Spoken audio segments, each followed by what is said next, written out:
rules, okay, as I said that, they are very, very, very, that important when you have a guarantee that someone, if doesn't do that, somebody else, that execute that. For example, in Islam, they say that if you drink alcohol, okay, and after that you confess, it's very important. It means that already I'm drunk. Then you ask me that, Baba, did you drink alcohol? I said that no, I didn't drink. I didn't drink anything. Then they said that, but I can smell alcohol. No, I didn't drink. No, I didn't drink. And if, for example, the first slap comes, yes, I drunk. Okay, now I catch you already. You got caught. So what does it mean? It means that now they're gonna see that what is the exactly the punishment, because that already you did. And what is the punishment? The punishment is that they have to slash you. So you should have a power.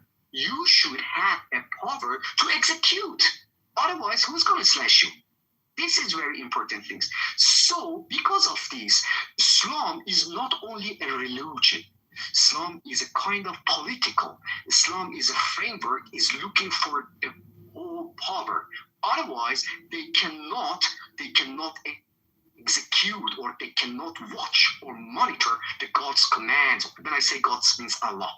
So, in Iran, right now, not in this time, not at this time, also before that, means that many, many years, when the Arab people, Muslim people invaded, they came to our country and invaded us, okay, at that moment they wanted to rule us. So they said that already, we have some rules there, so then they govern, they can rule, this big country. And because of this, that already that in our constitution, everything is based on Islam. So what does it mean? It means that, for example, for hijab or scarf, we say, why in Iran all women should have scarf?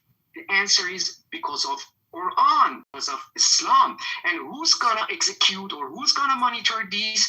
Of course, that the government. How do they do that? Because they know about Islam, they accept it, and take care of Islam. This is the main problem already we have. Yes, and last thing that I want to say that these are the things that very simple, that this is not the whole story. The tragedy is here. I want to go back to Sarah. I want to go back to the Sarah's code.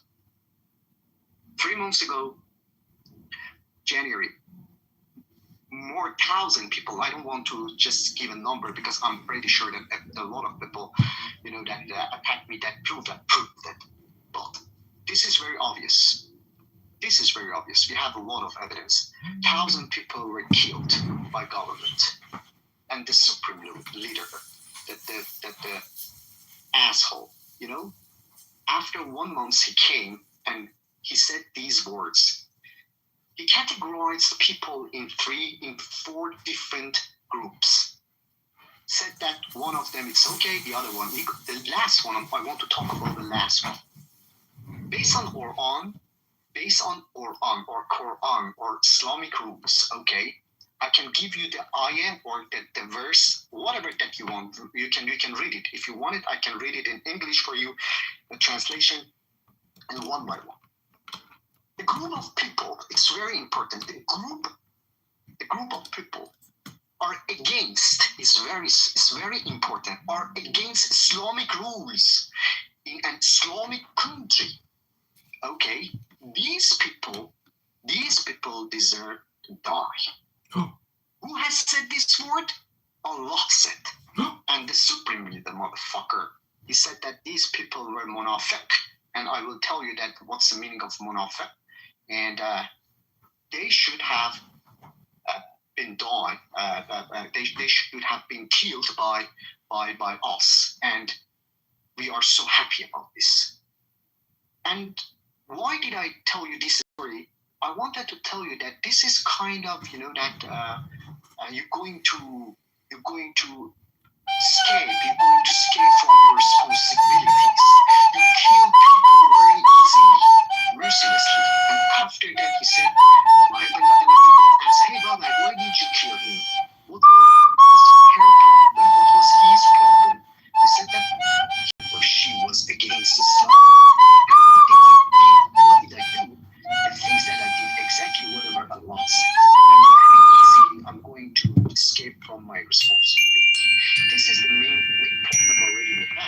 And if you want to know about all the stuff, I have a lot of stories, and I can even that if somebody is here that he believes or she believes that Islam is a right, that religion, and definitely there are enough evidence to justify.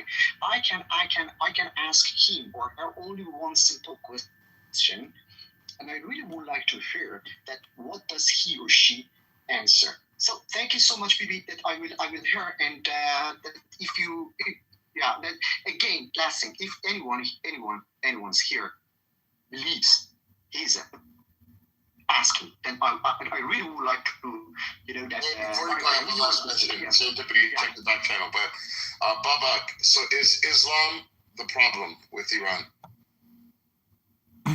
Exactly. Is it the problem? Yes or no? Of course, yes. Okay, perfect. Next. Dave, welcome to the stage. Thank you, Baba Beef. There's food, there's sushi, there's cold cut sandwiches, also vegan options in the audience. There's also a sex room for people that don't like what they hear on stage. You can go downstairs and get fucked. All Father Dave. Is there anybody in the goo right now laying around naked with sushi all around their bosoms?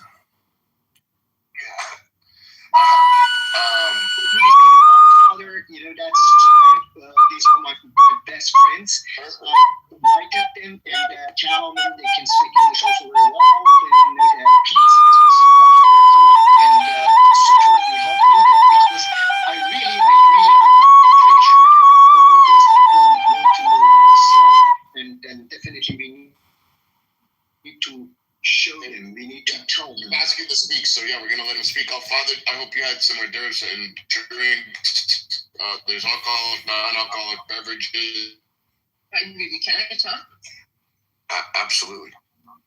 Yeah, so I'm going to give a quick story because I always wonder what's happening in our country in the past recent days. I'm just thinking on a daily basis because the stories that we are hearing is like they are like the closest thing that I found is like Lord of the Rings, like they are like orcs from Sauron. And I'm not kidding. Like the things that the pure evil that these guys are doing is not even close to human. And I was wondering what's happening there. Like, okay, I've been raised as a Muslim. I haven't been in Iran in 7 years now. I live in Toronto. And but I always thought that what will cause that to happen. So I started to study about Islam, and then in a way that I haven't done it in my youth, because, for example, 7 years ago, when you're in a country that they will arrest you for drinking water in the street in Ramadan, you cannot talk about this stuff. Because in Islam, they have a concept, they call it murtad, which means that if you've been a Muslim, and then you want to talk against it, you are sentenced to death. And they are literal death. And something like that happened for me in Toronto. So the thing that happens here is that there was a Christian Iraqi, his name was, I don't remember his name. So he was in Sweden, and then he was active against Islam, and he's died. He's dead now. God rest his soul. So, the guy had a Twitter account, and then in one of his posts, he had this caricature about the Sassanid soldier. It was a little bit too much. It was insulting, but I didn't post that. I didn't even retweeted that tweet. I just went under his tweet and said, "I love you, bro." Something like that. Something exactly this tweet. I love you, bro. And I think it was around 1 year.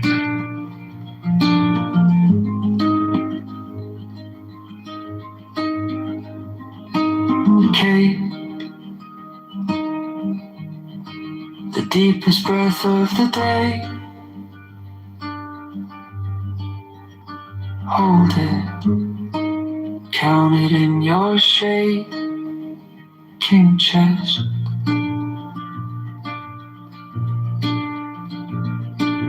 One, two, three. You stay.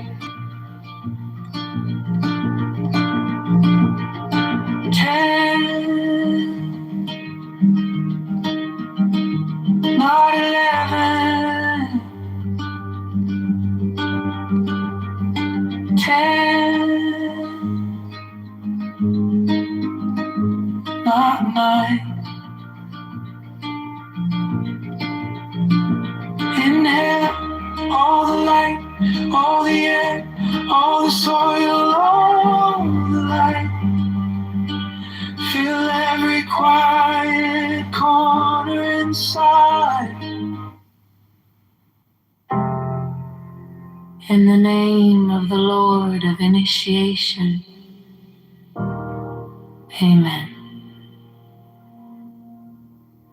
I fly and I alight as an hawk of mother of emerald on my mighty sweeping wings. I swoop down upon the black earth and it gladdens into green at my coming. 3 children of earth, rejoice, rejoice exceedingly, for your salvation is at hand. The end of sorrow is come. I will ravish you away into mine unutterable joy. I will kiss you and bring you to the bridal. I will spread a feast before you in the house of happiness. I am not come to rebuke you or to enslave you. I bid you not turn from your voluptuous ways, from your idleness, from your follies. But I bring you joy to your pleasure, peace to your languor, wisdom to your folly. All that ye do is right, if so be that ye enjoy it. I am come against sorrow, against weariness, against them that seek to enslave you. 11. I pour you lustral wine, that giveth you delight both at the sunset and the dawn. Come with me, and I will give you all that is desirable upon the earth, because I give you that of which earth and its joys are but as shadows. They flee away, but my joy abideth even unto the end. I have hidden myself beneath a mask. I am a black and terrible God. With courage, conquer, and fear shall ye approach me. Ye shall lay down your heads upon mine altar, expecting the sweep of the sword. But the first kiss of love shall be radiant on your lips, and all my darkness and terror shall turn to light and joy. Only those who fear shall fail. Those who have bent their backs to the yoke of slavery until they can no longer stand upright, them will I despise. But you who have defied the law, you who have conquered by subtlety or force, you will I take unto me, even I will take you unto me. 20, I ask you to sacrifice nothing at mine altar. I am the God who giveth all. In the name of the Lord of Initiation, Amen.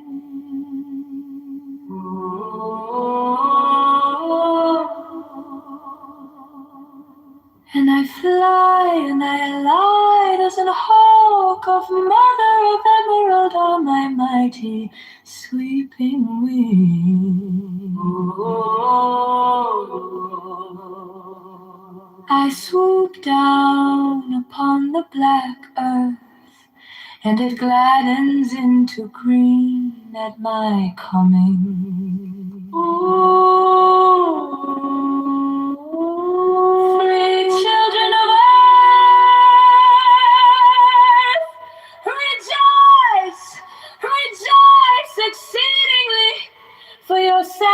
salvation is at hand. Ooh, the end of sorrow is come. I will ravish you away into mine unutterable joy. I will kiss you and bring you to the bridal. I will spread a feast before you in the house of happiness. I am not come to rebuke you or to enslave you.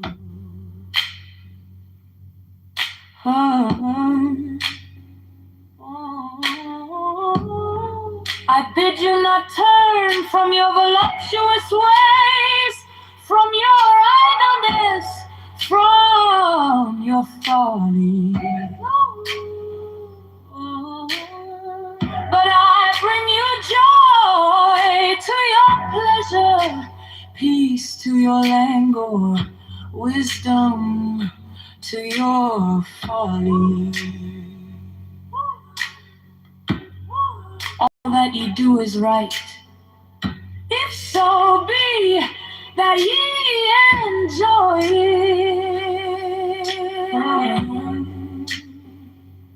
I am come against sorrow, against weariness, against them that seek to enslave you.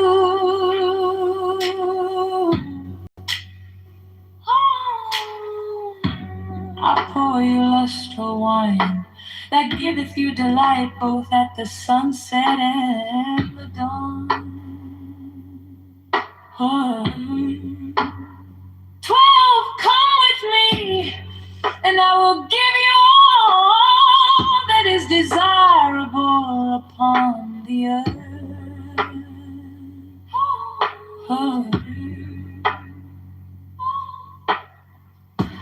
Because I give you that of which earth and its joys are but as shadow.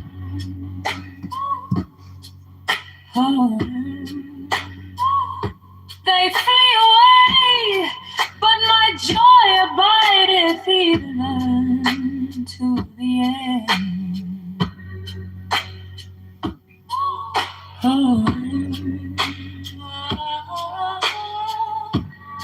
I have hidden myself beneath a mask.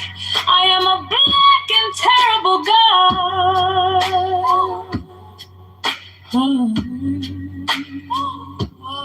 With courage cool like fear shall ye approach me.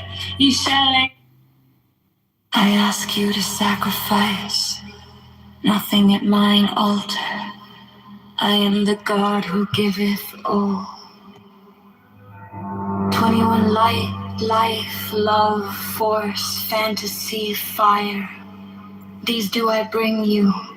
Mine hands are full of these. 22. There is joy in the setting out. There is joy in the journey. There is joy in the goal.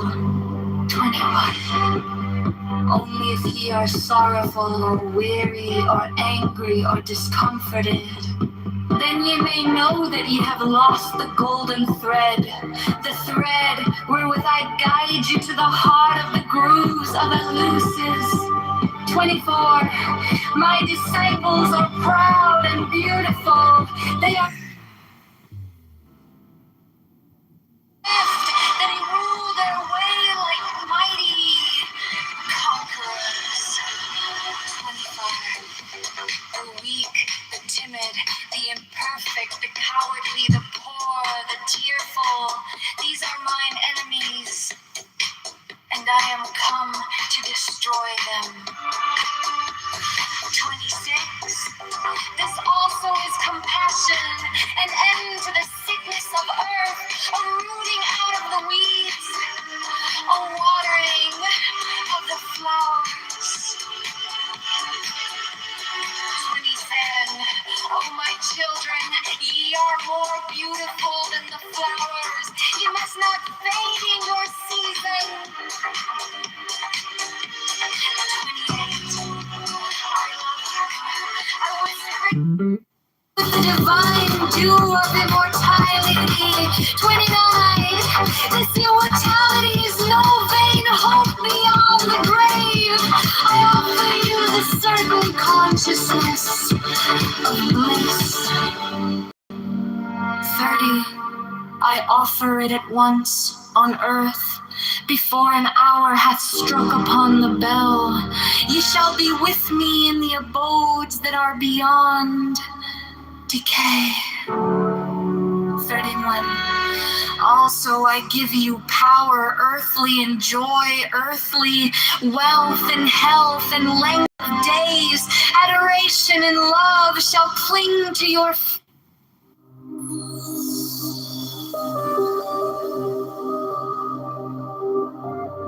But you, who have defied the law, you who have conquered by subtlety your force, I am the God who giveth all. Good afternoon. Chicago's St. Patrick's Day tradition got an even greener twist today thanks to Mayor John. 20 I ask you to sacrifice. Nothing at mine altar. I am the God who giveth all. 20 wavelengths. Life, love, force, fantasy, fire. These do I bring you. Mine hands are full of these.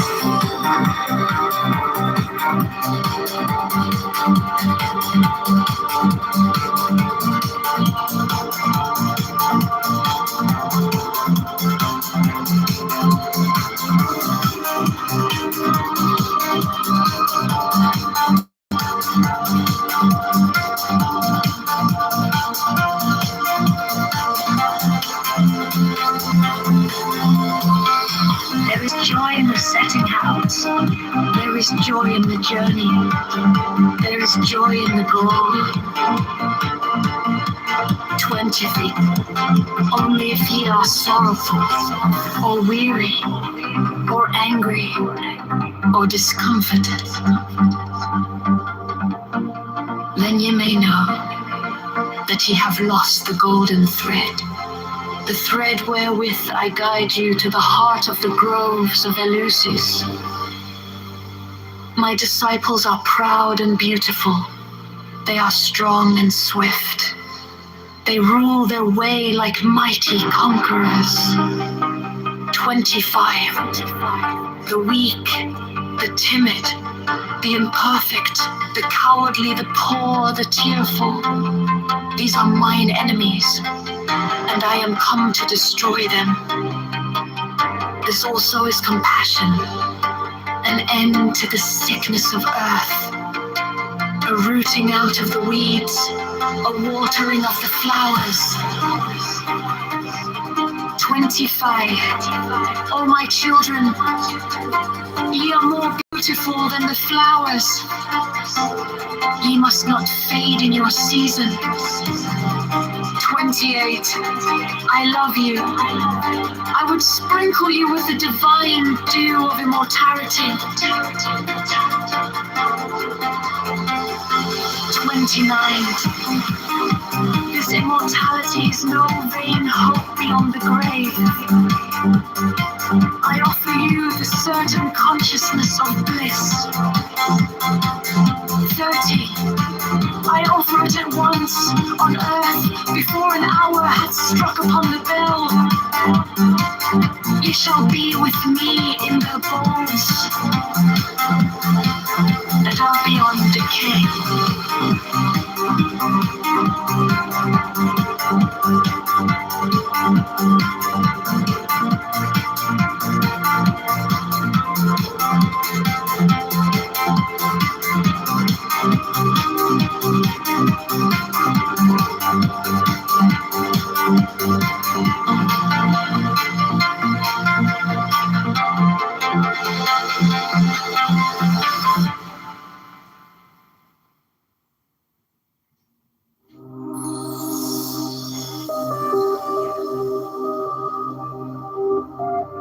But you, have defied the law,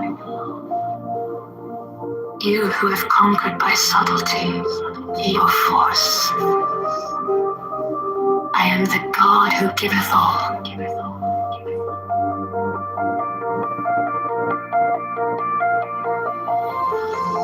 20 I ask you to sacrifice. Nothing at mine altar. I am the God who giveth all. 20 red lights. Life, love, force, fantasy, fire. These do I bring you. Mine hands are full of these.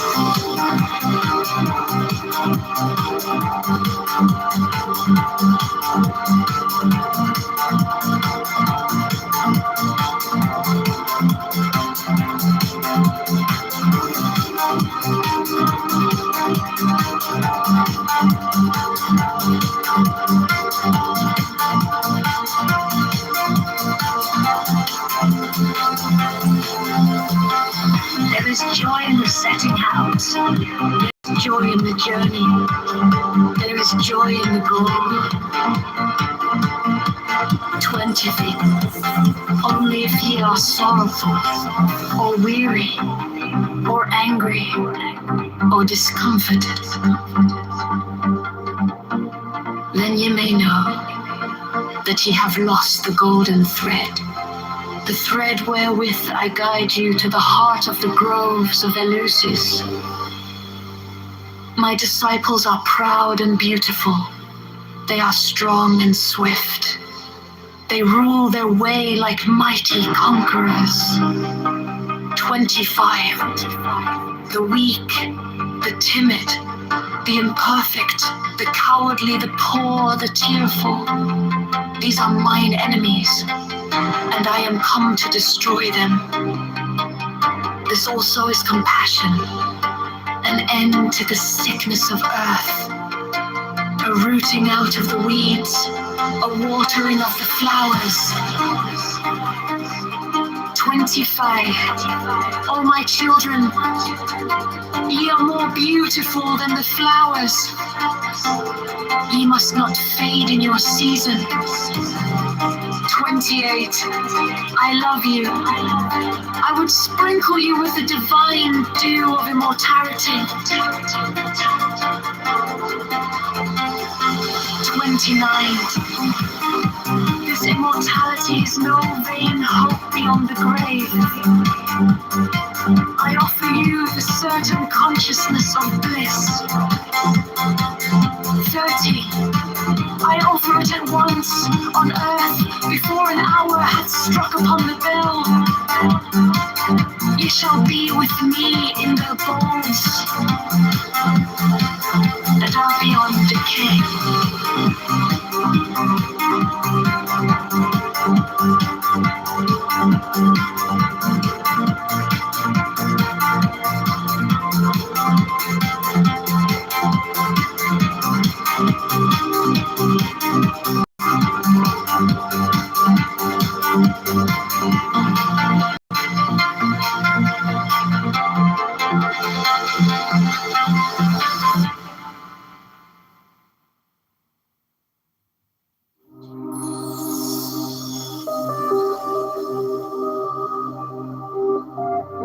But you who have defied the law,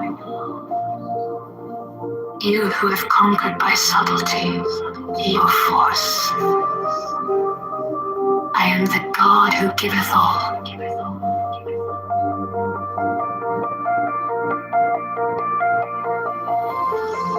Twenty I ask you to sacrifice. Nothing at mine altar. I am the God who giveth all. 20 red lights. Life, love, force, fantasy, fire. These do I bring you. Mine hands are full of these.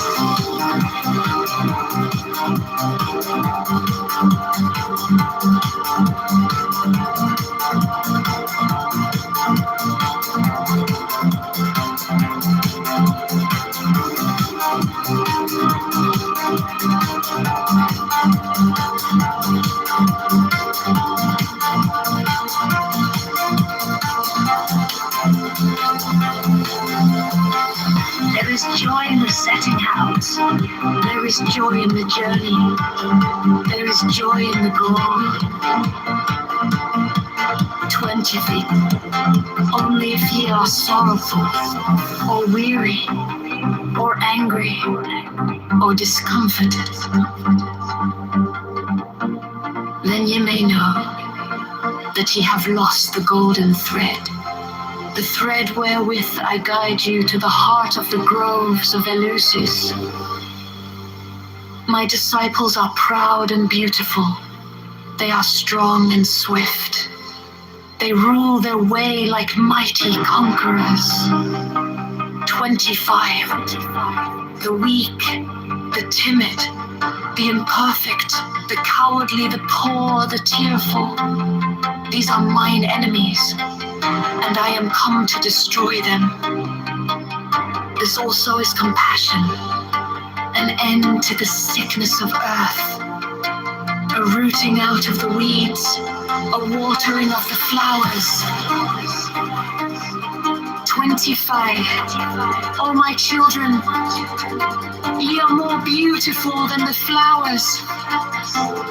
Ye must not fade in your season. 28. I love you. I would sprinkle you with the divine dew of immortality.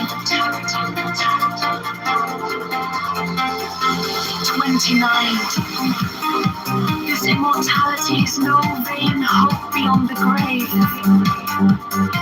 I offer you the certain consciousness of bliss. 30. I offer it at once on earth before an hour had struck upon the bell. Ye shall be with me in the bones that are beyond decay.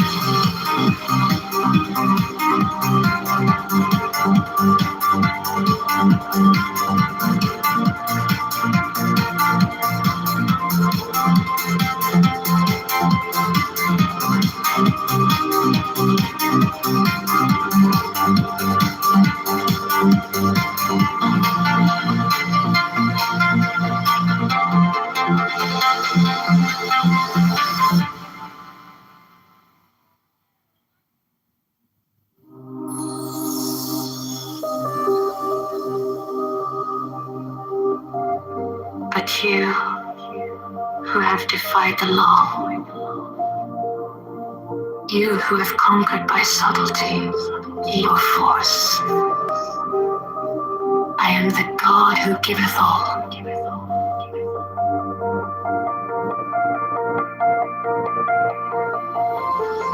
$20 I ask you to sacrifice. Nothing at mine altar. I am the God who giveth all. 20 wavelengths. Life, love, force, fantasy, fire. These do I bring you. Mine hands are full of these.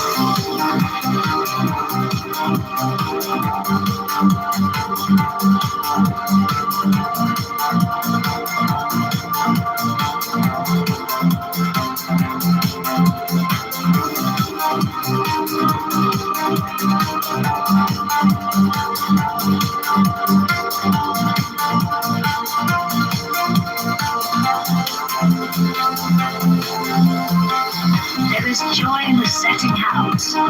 There is joy in the journey. There is joy in the goal. 20 feet.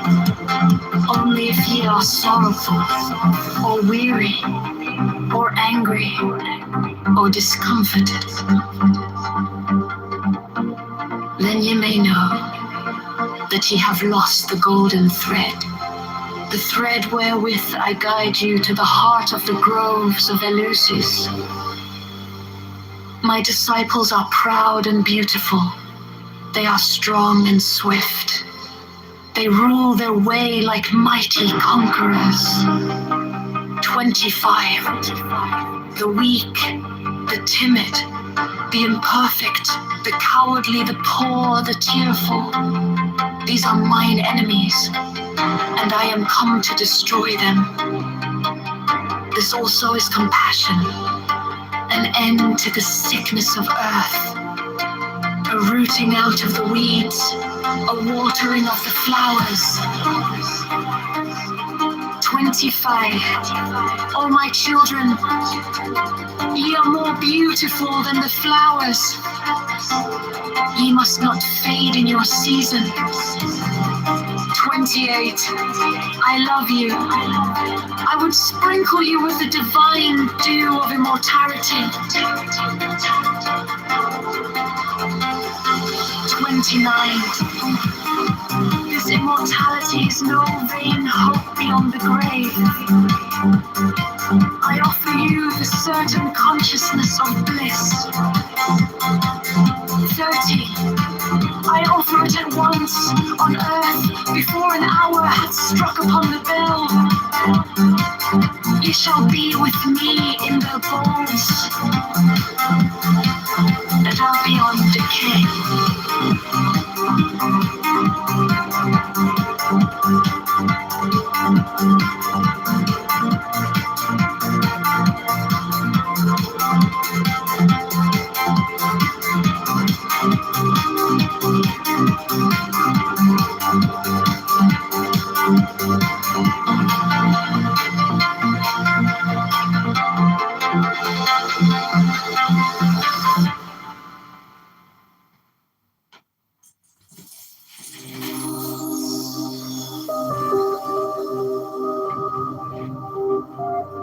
But you who have defied the law,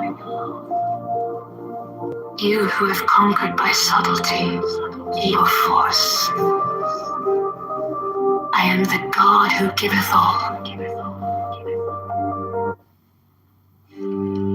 All that he do is right, if so be that he enjoy it. 10. I am come against sorrow, against weariness, against them that seek to enslave you. 11. I pour you lustral wine, that giveth you delight both at the sunset and the dawn. 12. Come with me, and I will give you all that is desirable upon the earth. 13. Because I give you that of which earth and its joys are but as shadow. 14. They flee away, but my joy abideth even unto the end. 15. I have hidden myself beneath a mask. I am a black and terrible God. 16. With courage conquering fear shall ye approach me. Ye shall lay down your heads upon mine altar, expecting the sweep of the sword. But the first kiss of love shall be radiant on your lips, and all my darkness and terror shall turn to light and joy. 18. Only those who fear shall fail, those who have lent their backs to the yoke of slavery, until they can no longer stand upright, them will I despise. 19. But you who have defied the law, you who have conquered by subtlety or force, you will I take unto me,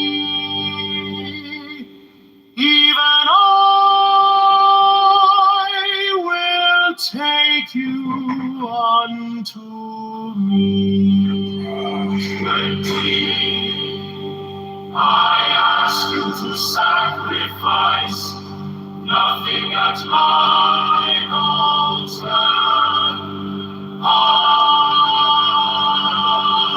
am the God who giveth all that he do is right, it's only that he enjoys. And I am come against sorrow, against weariness, against them that seek to enslave you. 11, I pour you lustral wine, that giveth you delight both at the sunset and the dawn. 12, come with me, and I will give you all that is desirable upon the earth. 13, because I give you that of which earth and its joys are but as shadow. 14, they flee away, but my joy abideth even unto the end. 15, I have hidden myself beneath a mask. I am a black and terrible God. 16, with courage conquering fear shall ye approach me. Ye shall lay down your heads upon mine altar, expecting the sleep of the soul. But the first kiss from love shall be raised upon your lips, and all my darkness and terror shall turn to light and joy. 18, only those who fear shall fail, those who have bent their backs to the yoke of slavery, until they can no longer stand upright, them will I despise. 19, but you who have defied the law, you who have conquered by subtlety or force, you will I take unto me, even I will take you unto me. 20, I ask you to sacrifice nothing at my altar. I am the God who giveth all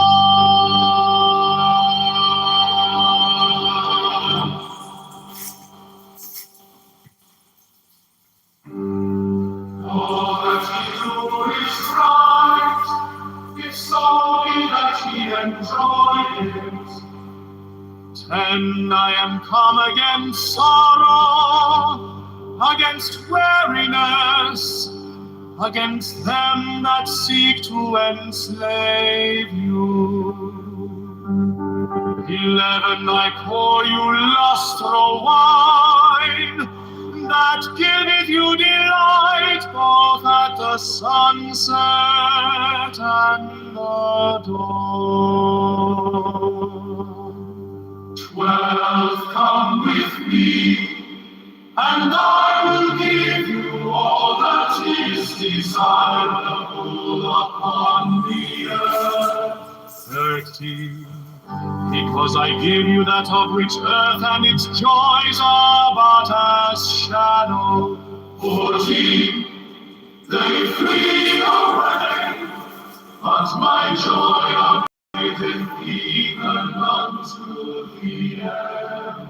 50. I have hidden myself beneath a mask. I am a black and terrible god. 16. With courage conquering fear shall ye approach me. Ye shall lay down your heads upon mine altar, expecting the sweet. But the first kiss of love shall be radiant on your lips. And all my darkness and terror shall turn to light and joy. 18. Only those who fear shall fail. Those who have bent their backs to the yoke of slavery, until they can no longer stand upright, them will I despise. 19. But you who have defied the law, you who have conquered by subtlety or force, you will I take unto me, even I will take you unto me. 20. I ask you to sacrifice nothing at my altar. I am the God Who giveth all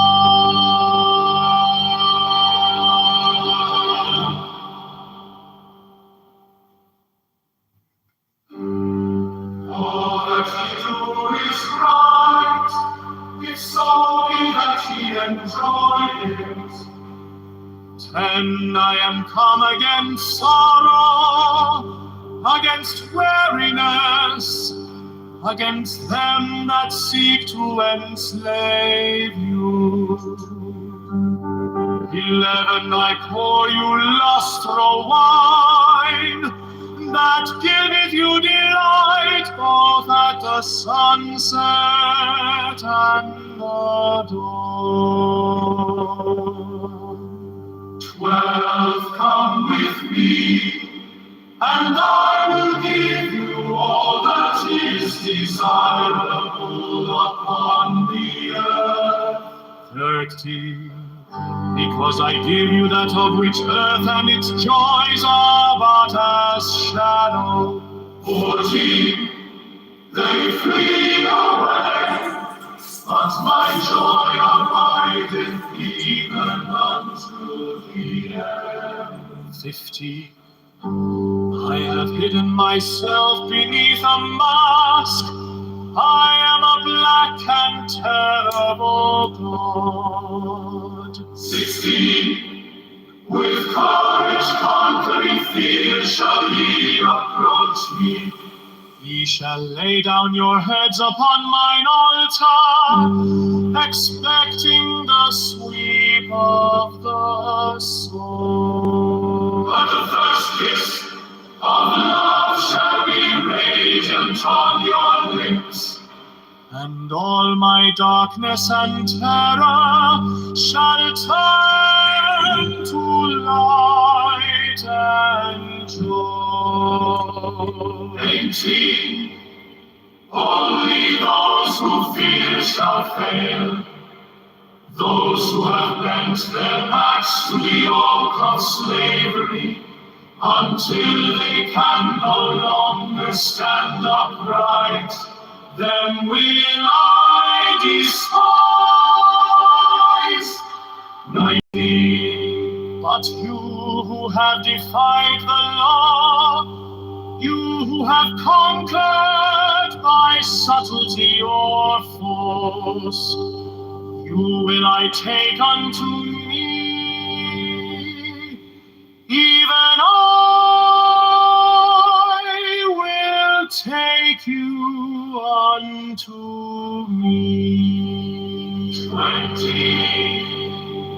I ask sacrifice, nothing at mine altar. I am the God who giveth all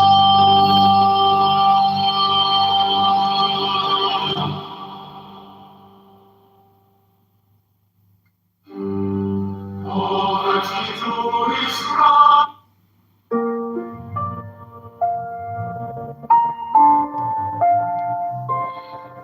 In the name of the Lord of Initiation, Amen. 1. I fly and I alight as an hawk. Of mother of emerald are my mighty sweeping wings. 2. I swoop down upon the black earth, and it gladdens into green at my coming. 3. Children of earth, rejoice! Rejoice exceedingly! For your salvation is at hand. The end of sorrow is come. I will ravish you away into mine unutterable joy. I will kiss you and bring you to the bridal. I will spread a feast before you in the house of happiness.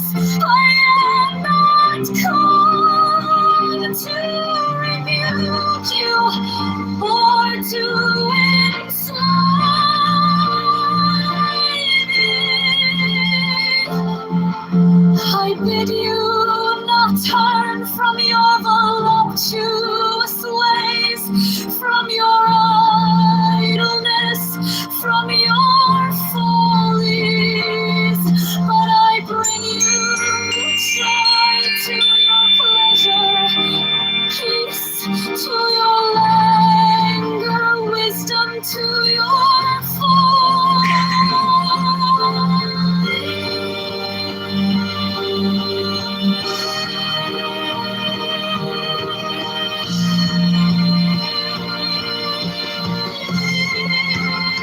all that he does rise, if so be that enjoy it. All that he does rise, if I'm come against sorrow, against weariness, against them that seek to enslave you.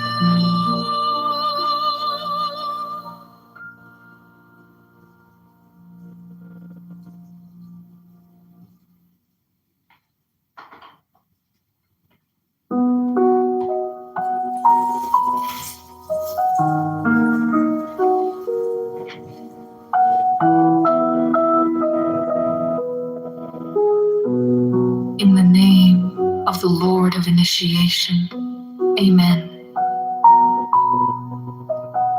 1. I fly and I alight as an hawk. Of mother of emerald are my mighty sweeping wings. 2.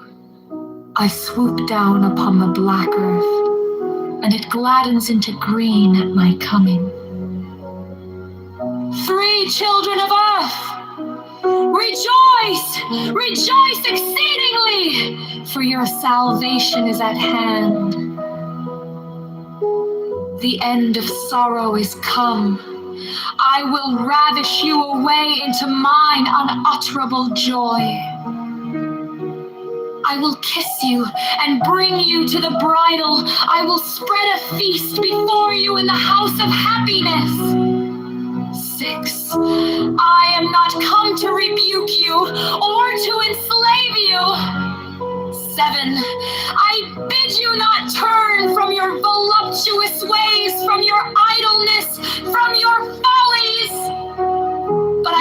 you joy to your pleasure, peace to your languor, wisdom to your folly. 9. All that ye do is right, if so be that ye enjoy it. 10. I am come against sorrow, against weariness, against them that seek to enslave you.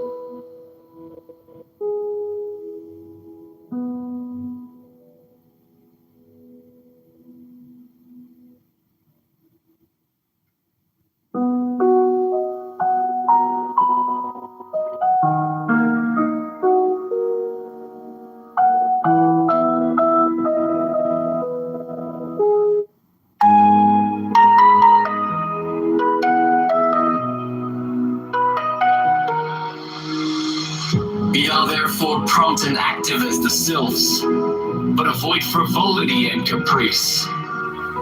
Be energetic and strong like the salamanders, but avoid irritability and ferocity. Be flexible and attentive to images like the undines, but avoid idleness and changeability. Be laborious and patient like the gnomes, but avoid grossness and avarice. 20.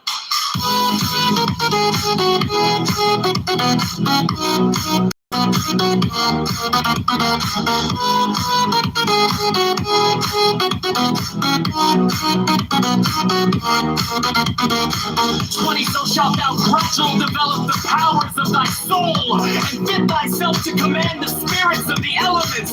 Pervert thou to some of the gnomes to pander to thine avarice. No longer command them, but they would command thee. Wouldst thou abuse the pure beings of the woods and mountains to fill thy coffers and satisfy thy hunger of gold? Wouldst thou debase the spirits of living fire to serve thy fire?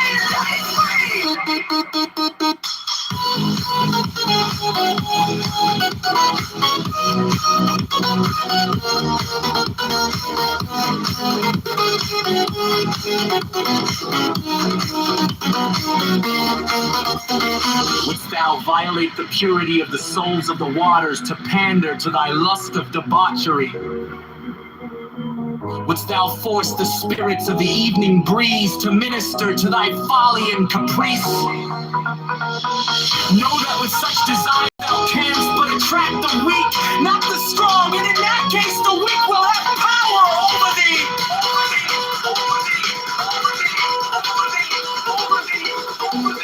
21!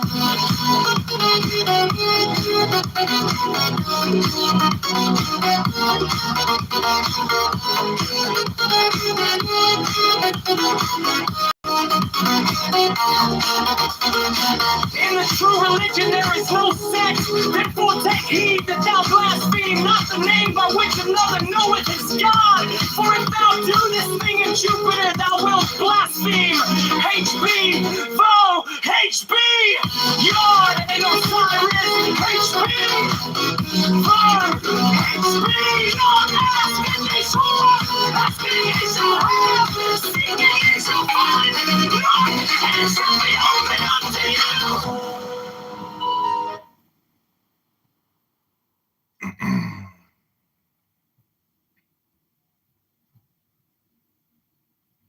Reality is, and I have a few friends. They said when they came to the United States, the biggest thing that they had issues with was independent women. You know, where the male can get criticized for being irresponsible. You know, whether you're kicking with the boys too long or you're foolish with your money. They both have repeatedly told me they never saw any of that. Stumpy, are you saying that they're control freaks? Yes, sir. You're saying they're control freaks? That is something that I have learned from my Muslim friends too. It's a college with many. I have friends still to this day who are Muslim, and I know what is written in scripture and what is written in law, but what is actually practiced in behavior looks a lot different. I was hoping to finish. Oh, sorry. I'll wrap it up in 10 seconds, Miss Angel, I promise. And long story short, but avoid frivolity and caprice. Be irritated and strong like the salamanders. But avoid irritability and ferocity. Be flexible and attentive to images like the unbeing. But avoid idleness and changeability. Be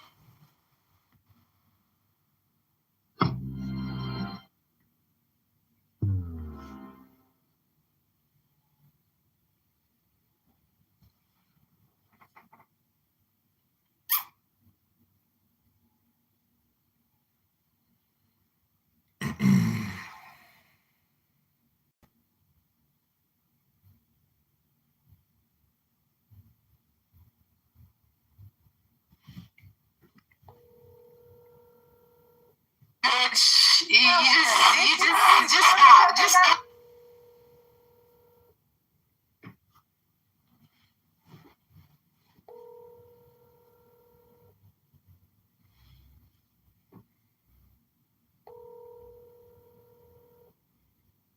Telephone number 6787786.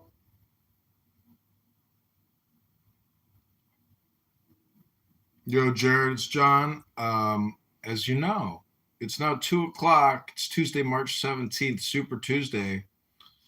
I was calling to find out if you were going to vote. I'm headed over to the library to go vote. I'm going to cast my vote at 4:20. And I wanted to talk to you about the candidates for governor and also for DMV or Secretary of State, Walter Adamczyk. Vote for Walter and vote for Ted for governor. That's my opinion. I was going to call Max Rice, see who he thinks. So maybe call me back and we'll do a tree-way with Dr. Rice. I hope you're having a great day. Bye.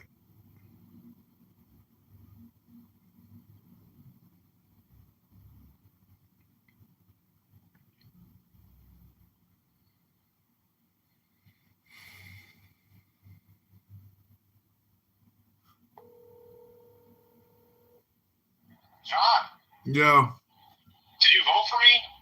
Are you leaving me hanging? I haven't written you in yet, but I am going to head to the ballot shortly. I need a vote. I can't let this, I'm getting a lot of votes right now because I finally posted on Facebook.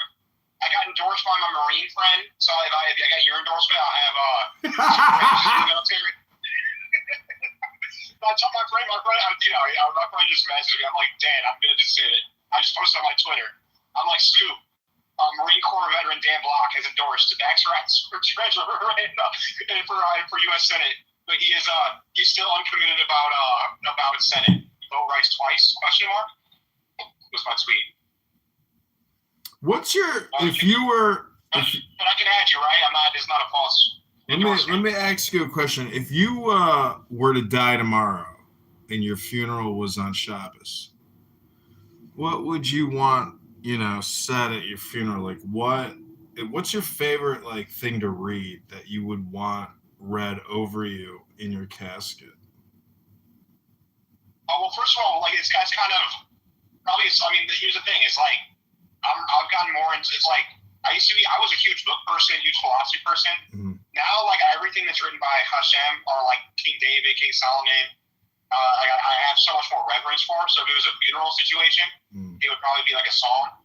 You just pick a number 1 through 150. It don't matter. Yeah. But if you're asking me what kind of secular works I want read, maybe Before the Law by Franz Kafka, or If by Rudyard Kipling, some shit like that.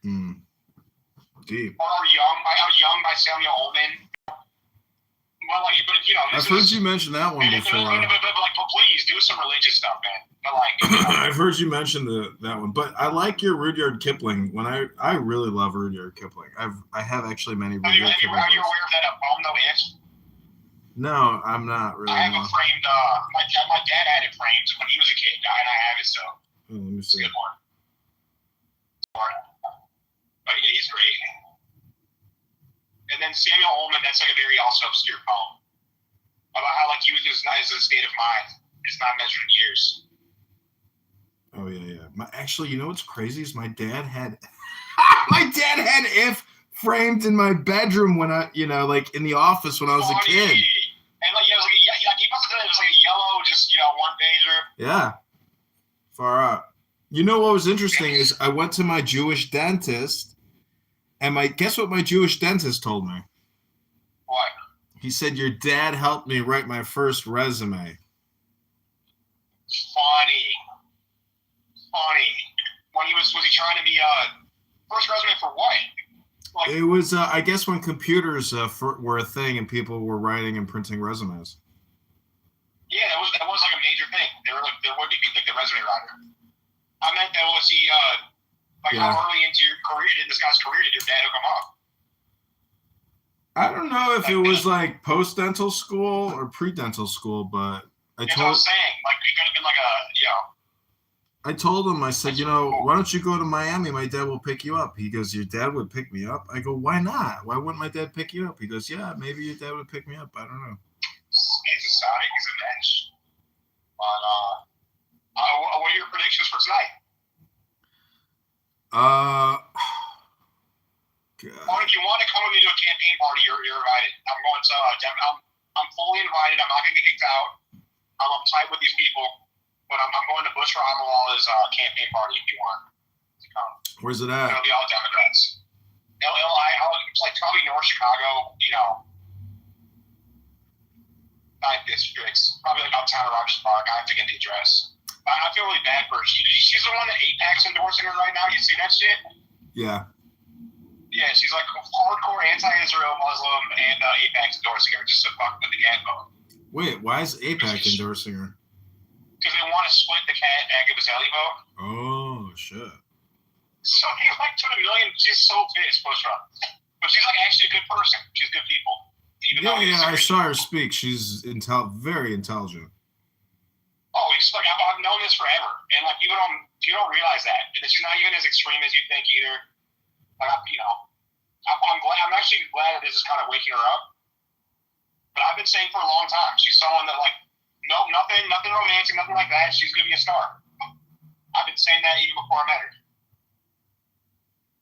And so, it's good to kind of invest, in people that you think are going to be successful. That's why I'm friends with you, John.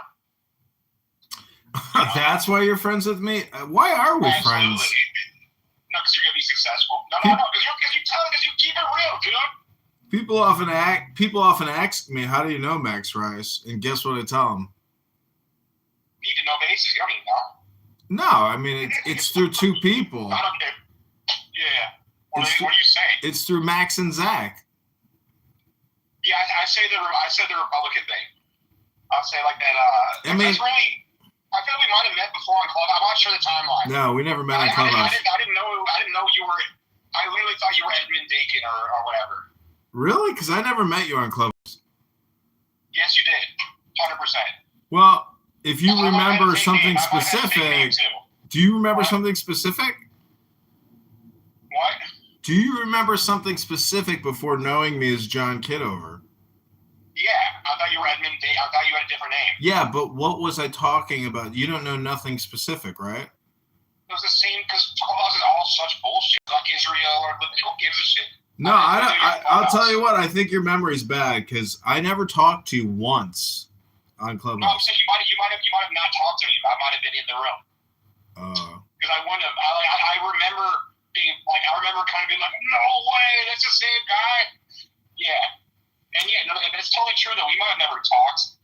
That's we never talked. But anyways, I met you through Zach and Max. Yeah. See, I met Max at Chabad, and I met Zach through Max, who was going to 1776. And I met Zach since high school because I was good friends with his brother, Sam Shapiro. Yeah.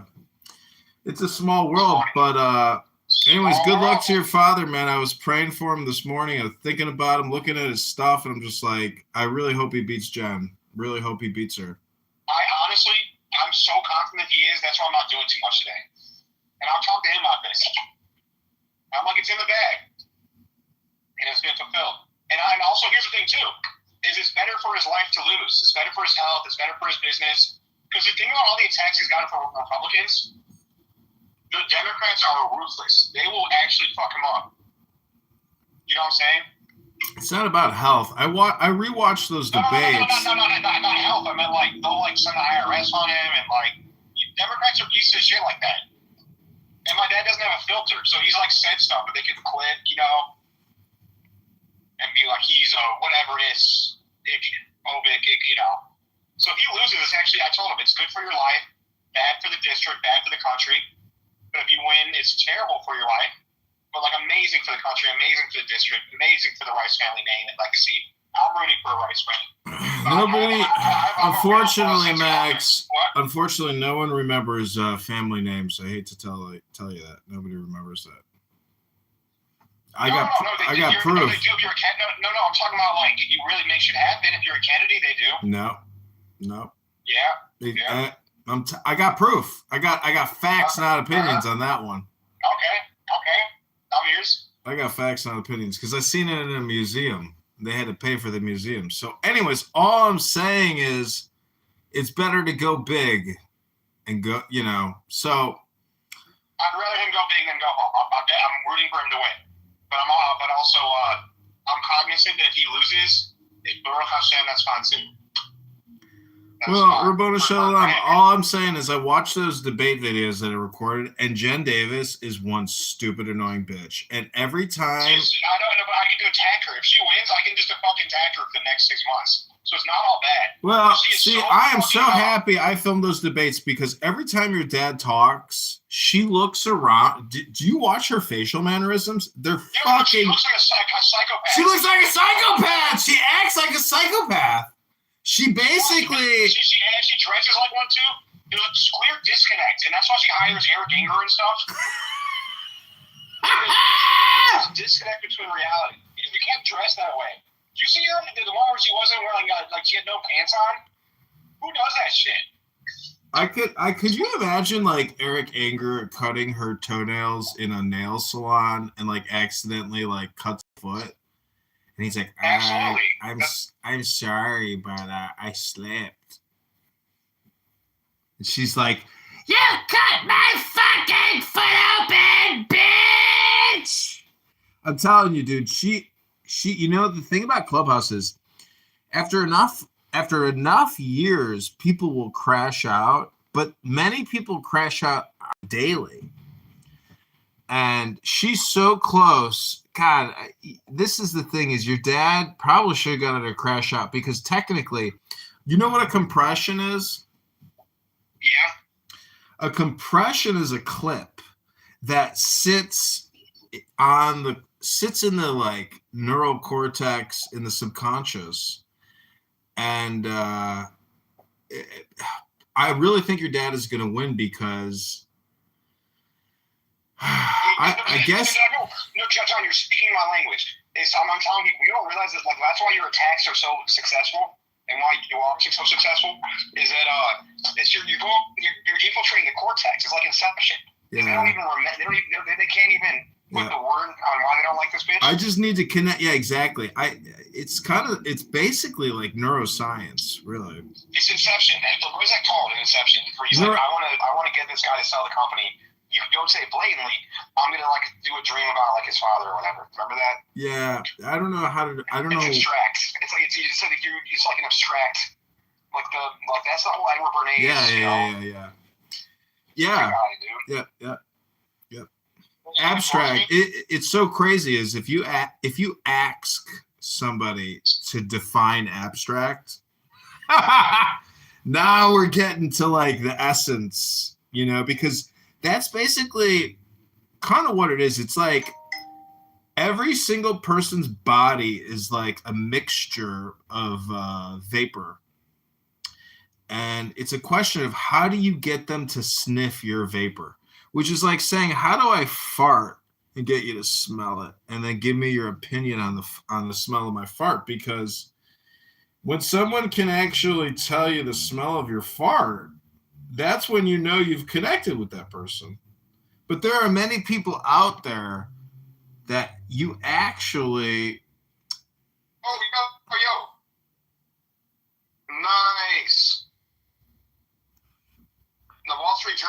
reached out to me. Do you think Rocio responded to that email I sent her about a quote with regards to? No, but the Wall Street Journal just emailed me. They want to know about the divide in the Republican Party about Israel or some shit. Max Rice, a political pundit in Chicago who runs the Illinois Recorder. He called me once before in a scout press. Hey, Max, you around? Curious what you make of the conservative influence divide over Israel. Most recently provoked by Ken.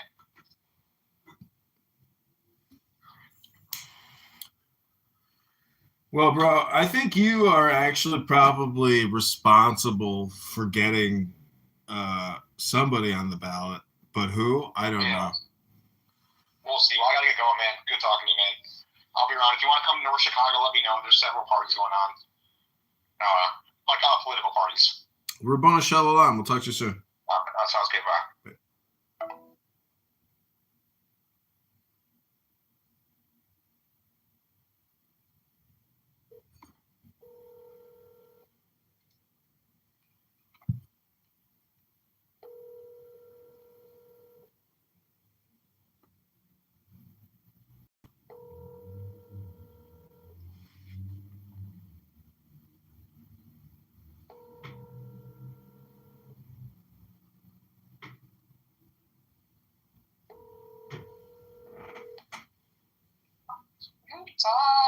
Hey, Daniela, how you doing? I'm sitting under a heat lamp, getting my hair done.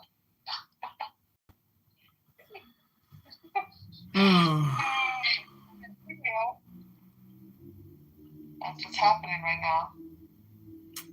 What was that actress's name who played Cleopatra, famous woman with the black hair? I know, she's gorgeous. What was her name? Well, there's different Cleopatras. I don't know which one you're talking about. The one I'm thinking of. Yeah, she's stunning. I have to look it up. She's stunning. Yeah, I haven't seen her. That's the only movie I saw her playing.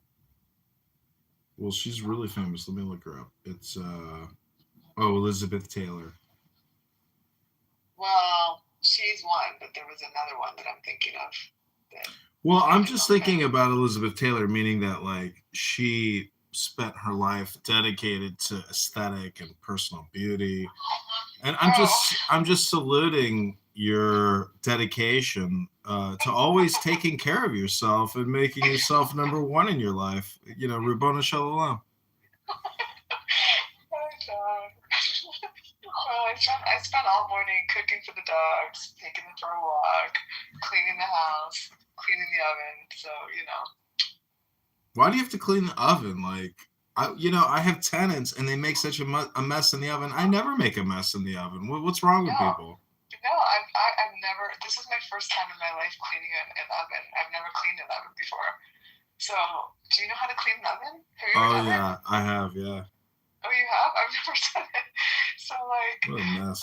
I think I got inspired because I saw some Instagram ad for household Amazon finds and products, and the girl was cleaning an oven. I was like, oh. And I looked at my oven. I was like, damn, this needs a cleaning too. So, yeah. So I bought the spray. I put it in there, let it soak overnight, and then got up and started cleaning this morning. So I have a clean oven. So yeah, how are you? I haven't talked to you for a minute. I'm good. Today's election day here in Chicago. I got to go cast my ballot and go to an election party tonight. But wishing. Are you still on the ballot? I'm a write-in candidate.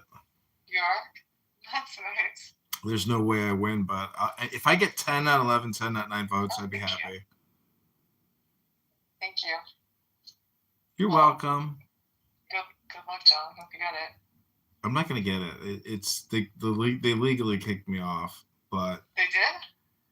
Yeah, because they challenged all my signatures, and you have to have 1,550 signatures, and I only had maybe like 400, 500 signatures. Wow. That's my estimate. I don't know the true number, but I turned in 1,650, And my complaint is they audited me, but they didn't audit my competitors. That's not very. That's not very. You know what? Instead of running as a Republican, you should have just said you're running as a Democrat. They wouldn't have challenged you like that. You should just run as a Democrat and then get elected and then do what you want. But see, the thing is, I already figured out a loophole. What is it? You run as a libertarian. No, nobody votes for that. People only vote for the party. They don't even know the names. You should try again and change it. Vote because you're in Chicago. So you wanna run as a Democrat. I couldn't do that. That would be betraying my ethics, my morals, my values. I can never do that. No, you can just do what you want once you're in office. That's what they all do. This is what trans people do. I would never do such a thing. What do you think Mamdani did? The point is, I will see the thing is, Daniela, that's not true strength. True strength is authenticity, and I just don't feel that in my heart. I could never run as a Democrat because in Chicago, I have a pin from 1883, which is from the Chicago Republican National Convention. And the truth is, we've been overrun for 140 years. This country 140 years ago sold itself out, and then 100 years ago, then 70 years ago. I would never betray and try to lie and try to deceive the voter. I'm saying, look at all the lies Mamdani told to get elected into office. So many lies. He ran on all the lies, right? And then, John, how did he get all the fucking Jews in New York to fucking vote for him? Well, the thing is, you actually meet people, and then you're responsible for that person that you've met and taken into your company. And if you've been compromised, meaning you're being blackmailed, God help you, because that's a horrible place. That's like a horrible type of lifestyle. Yuck. Yuck and ich. I know. I'm just saying. I'm just saying too. There's people out there that have been blackmailed, Daniela. But it's not just that. It's like personal. When you film somebody committing a crime and you are in possession of that video, you now influence that person. And who do you think is funding Ilhan Omar, Qatar, and all these Iran and all this bullshit? Well, the whole Qatar, I mean, shit, Iran has attacked every single country. It's crazy. No, yeah, I know, it's crazy. I don't even understand why. Why would they attack buildings in Dubai? What the fuck? No idea. I'm like, why are they doing that? I don't even understand why they're doing that. I have no clue why they're attacking their neighbors, Arab countries. It's weird. Anyways, I saw a video of a guy in Iran who's an IRGC commander, and he was walking around with children and grabbing them by their necks and their heads because he was afraid a drone was about to hit him. Oh, scary. These kids were screaming and crying, saying, "Why are you doing this to me? Why are you doing?" They're dragging children with them so they don't get nuked or blown up. Did you know that they're letting IRGC into Canada? Or IRGC members? Did you know that? Have you seen that? This is historical. Yeah. It's insane. It's insanity. Canada, I hate Canadians. I know. You should sell your piece of you should sell that fucking place and get the fuck out of Canada. I hate Canadians and I hate the Canadian government. And but how the hell is Justin Trudeau with Katy Perry? He left his wife. I know, that is fucking dirt. I agree with you. Aren't they Satanists? They gotta be Satanists. I know. I saw that. Is that a true thing? Yes. He actually really did leave his wife for her? Yes. Oh my God, that's crazy. He's a Satanist and she's a Satanist. And when Joe Biden got inaugurated, she performed this witch ritual in a white dress. It was so sick. Ugh. These people are hardcore Satanists, and they do pedophilia and they do demonism and Satanism, and you know, say what you want about Kabbalah, but like if you are actually a powerful elitist representing that shit in the media, like it's all mind control. These people know how to manipulate people. Wow. I know. I used to think of them a lot more positive than I do now. No way. Canadians suck. I talk to these Canadians on the internet. They hate America. They hate Israel. And they're the biggest pussies in the world. You know, their grandfathers were tough, but their fucking grandchildren are pussies. I know. I agree. But, you know, John, I can't really talk here because I'm in a salon in the most liberal fucking city in the U.S. So. Well, just tell him you're a guy dressed as a woman and you're trans, and, you know, I am beautiful. Oh, boy. Tell him you do. Tell him you're trans and you compete in women's sports. Yeah, right. Right. What's going on with you today? What are you doing? I'm headed over to the library to go vote. Yeah, nice. Okay, go do that. Call me later. Okay, peace. Bye. Okay, bye. We roast them all here on the election day. Call my mother back real quick.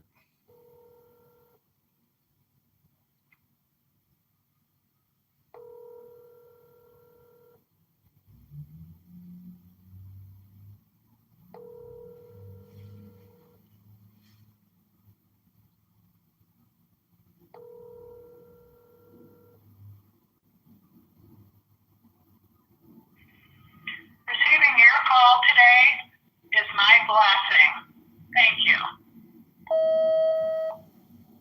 Hey, Mom, it's John. I'm headed over to the library to go vote for the Republican primary governor, the Secretary of State, and a few other important positions here in Chicago. So wanted to tell you about the people I'm voting for. And see how your day is going. Talk to you soon. Bye-bye. This is Johnny.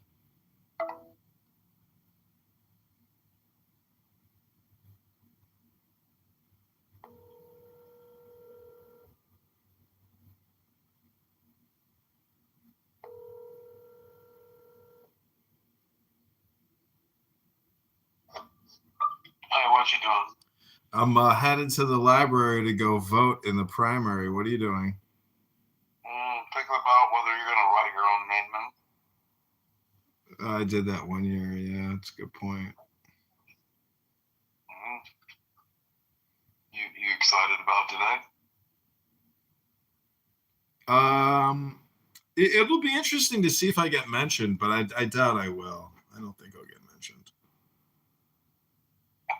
Dude, as long as you take like any one vote away from the hood, I mean that's your accomplishment. Yeah, 1 to 10. I hope I get 10, not 1. Dude, yeah, you got 10 followers. Like fuck the hood, fuck that motherfucker. Yeah, you got 10 people to follow you, bro.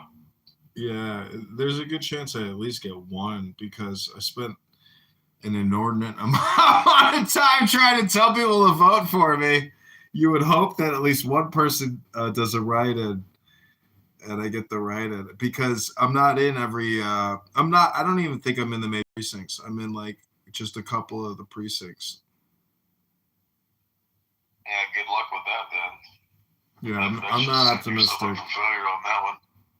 No, I didn't set myself up for failure. The thing is, you got to build. I mean, no, the system, not you. No, listen, man. I got to tell you, as like somebody who's done this twice now, and having met other people that have also done this, a lot of people. Oh, my mother's on the other line. All right, I got to call you back. Later, dude. Hey, Mom. Alice, talk to my neighbor. She just left. How you doing today? I'm good. I'm headed over to the library to go vote. Oh, for who? For the governor. For the who? The governor. Oh, who is the guy running? Same guy? There's like 4 Republican candidates. Oh. It's the primary. Cool.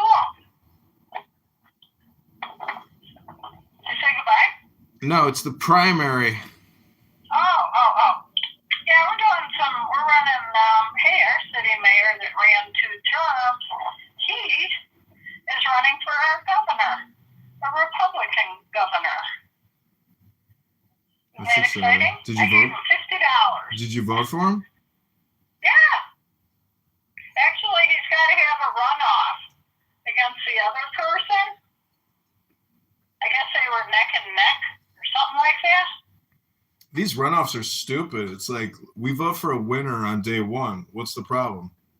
Well, maybe it's a safety check. Safety check? There's no safety check. You know what it is? It's all manipulation. It's like watching the World Series. It could go 3 games, it could go 4 games, or it could go 7 games. You know, when it goes. Think of it as small town entertainment. Exactly. Yeah. Those people are probably some form of wannabe in the government. Yeah, that's true. That's interesting. Oh. Well, thank you. Have you been eating healthy? Yeah, you know, I'll tell you what, I've been filling my fridge up with vegetables and soups and I don't know, you get really bloated on all this fucking food you buy at the grocery store. Yeah. It's like if you go out and you eat chicken, you know, I don't know, if I just do carry out, it seems to be easier on the diet. Like freshly cooked food seems to be more digestible. Really? You're saying that homemade food takes more digestion? I wouldn't call what I'm eating homemade food. If it's touching plastic and then I put it in my body, I would say that's prepackaged, and that's basically what I'm complaining about. Yeah, I drank some water out of a prune bottle, a plastic little jug, and Dollar Tree has them, and then I mix them with anything. I feel guilty. You're using that plastic for water. Actually, most of the water I drink is out of plastic. Too bad for you. But that's because I'll tell you the plastic. Gummies like she does. Too bad for her. No, I'm saying plastic water is probably healthier than drinking the water out of the tap, which is highly chlorinated. Fluoridated. It's tested. You know what's I'm not trying to accomplish a shitload today. You know what, Mom? One more thing. You know what else is interesting is I prefer the water out of my bathroom sink than I do my kitchen tap sink. Why is it? Because it's cold. Interior. It's cold. Not exterior wall. It's colder. Water's warmer. It's colder. Colder. Oh, I like warmer. But I don't know. It's like a psychological thing. I think it's like for some reason I just think it. Very sensitive this winter. My teeth. Your I have teeth? to take my water pick into the kitchen. Oh yeah. And run a little bit of water through my measuring cup, and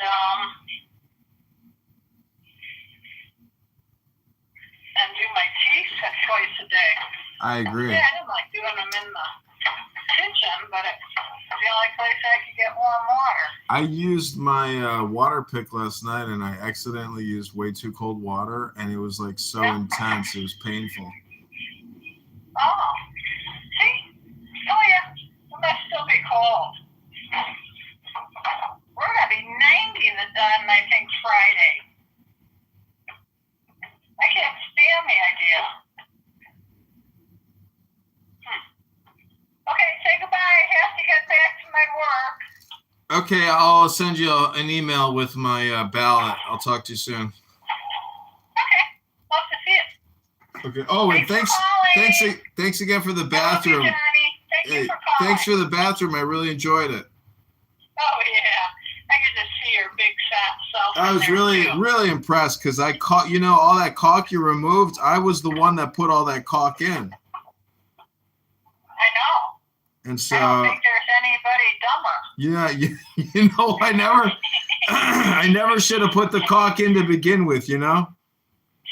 That's where patience is you don't have. Well, I tell you, I just didn't know. Bye-bye. I didn't know about grout. I didn't know grout existed.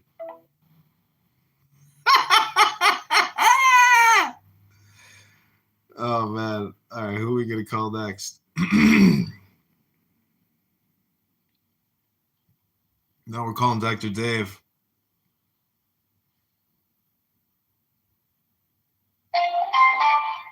The person you are trying to reach is not accepting calls. Dr. Dave doesn't take phone calls. All right, we're going to call our candidate here.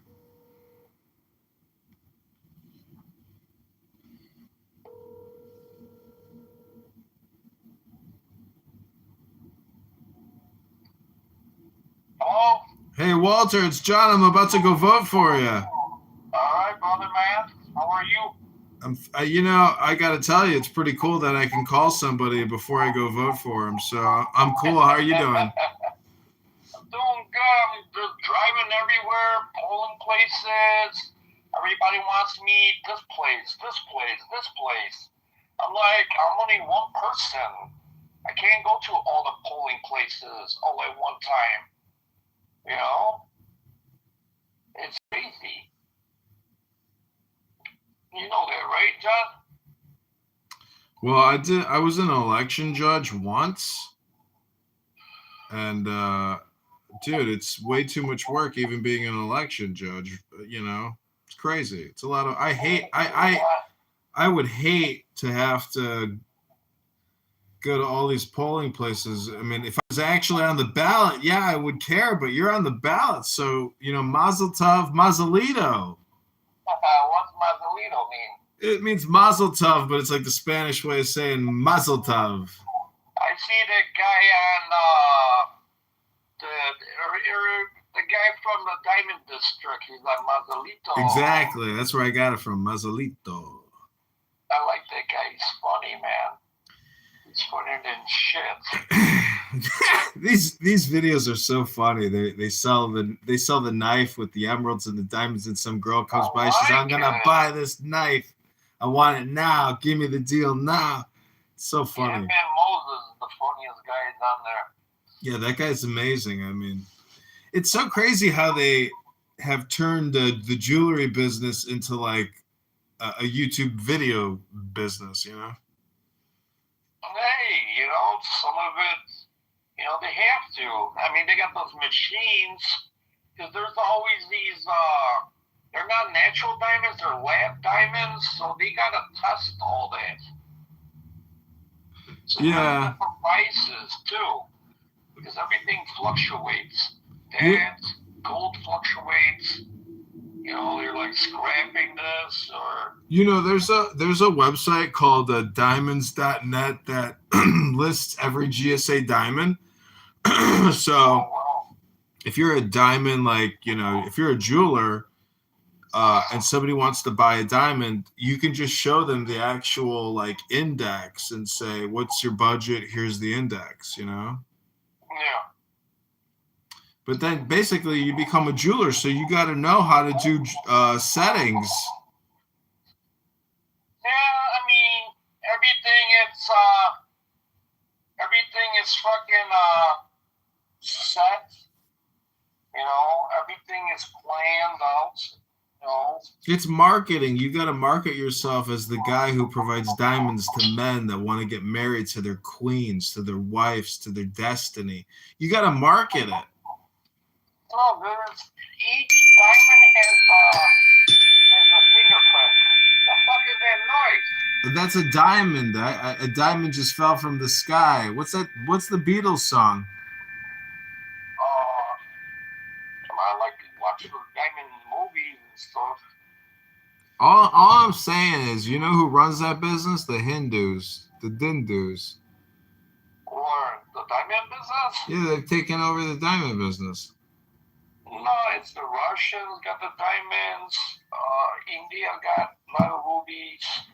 Oh, what's that town called in Belgium? Is it Belgium? It's not just about who has the rubies. It's the polishers. Antwerp, we got the diamonds in New York. I get it. That's the wholesale, but the whole thing is the people who polish the stones. Those are the magicians. Those are the brilliant people. Those are the people who give you the diamonds at wholesale. Yeah. My friend, I got a friend. He goes to India 3 times a year, and guess what he does? Diamonds. He don't pay no taxes. Yeah. He comes in with a box of diamonds. He don't pay no fucking tax, nothing. Where the fuck am I at? Holy fuck. Where are you at? Where's your driver's license at? No, there's different things. Rules always goes up. Certain things, you know, the people that are making money off of diamonds are actually people getting them, not the person who's receiving them, because the diamonds fluctuates prices too. It's all subjective. It's all man-made. It's all from the ground. Objective, it's subjective. A piece of rock. That's what I look at. It's a piece of rock. All right, so wait, I want to ask you about another. Who should I vote for governor? Because I'm thinking about voting for Ted. I mean, Ted is fine. Don't go with Bailey at all. You know, you gotta go at whoever has the most money. Who has the most money they could fight? JB. I mean, I guess I'm going with Ted because I talked to him. It's either Ted or Heinrich or whatever his name is. I know the people around them up in Barrington, and I know Ted. He answers my phone calls. So he's down to earth guy. Yeah. He seems very intelligent. He's what? He's Ecuadorian and Polish? Yeah, that's what I like about him. He's Polish. That's what I like about him. He could be something else. You never know. Yeah, and I talked to him on X Spaces, and he seems so intelligent and sincere, and the fact that I spoke with him, if I've ever spoken with somebody, to me, I'm totally going to vote for you because I know you, I've met you, I've spoken with you. Got this fucking heartburn or some fucking shit. You're like shit today. I don't know why. Listen, today is your day. You got to try to relax as much as humanly possible. Don't road rage, It's your day. This is your big day because, this is it. Like, today's so exciting for you, and I'm getting ready to go walk over to the library to vote for you. Now, what about my opposition? How's she got a high percentage?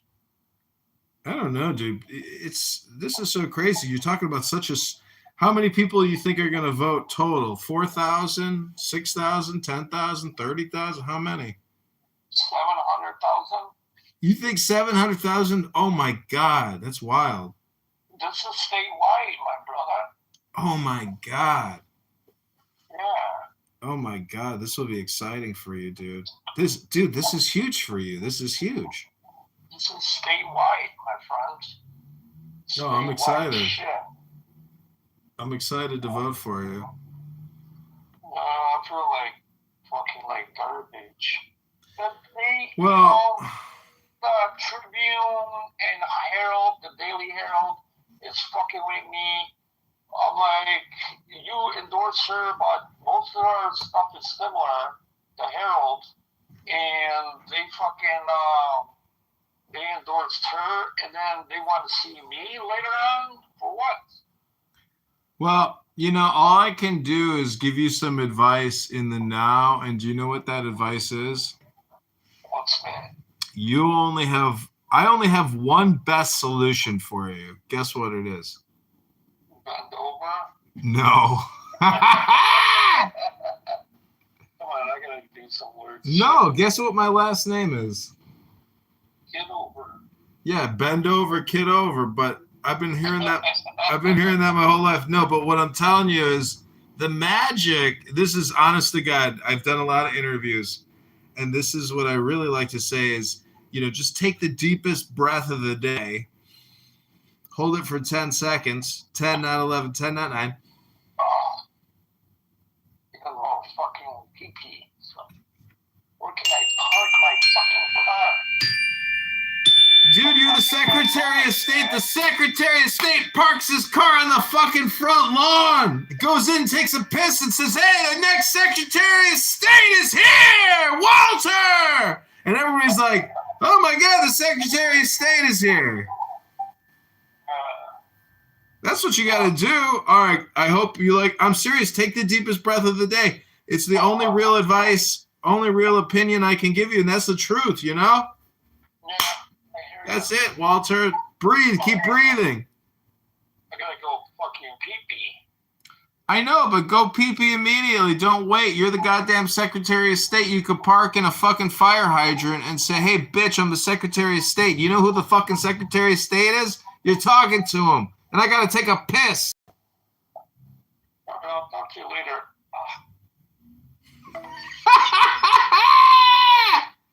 That's the Secretary of State candidate. Unbelievable. Fact. Please state your name after the tone, and Google Voice will try to connect you. IRGC Commander Hendifar.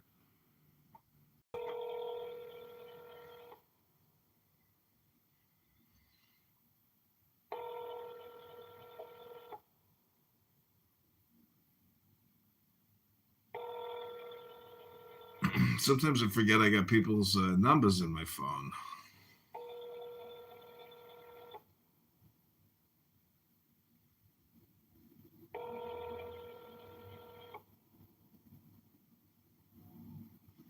The Google subscriber you have called is not available. Please leave a message after the tone. De la borra heritage shode.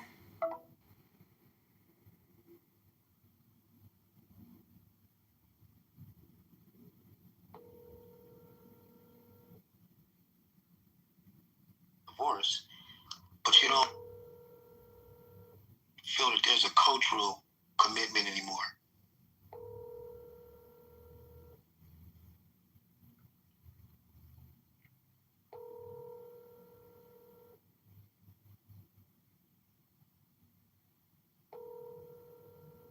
Your call has been forwarded to voicemail. The person you're trying to reach is not available. At the tone.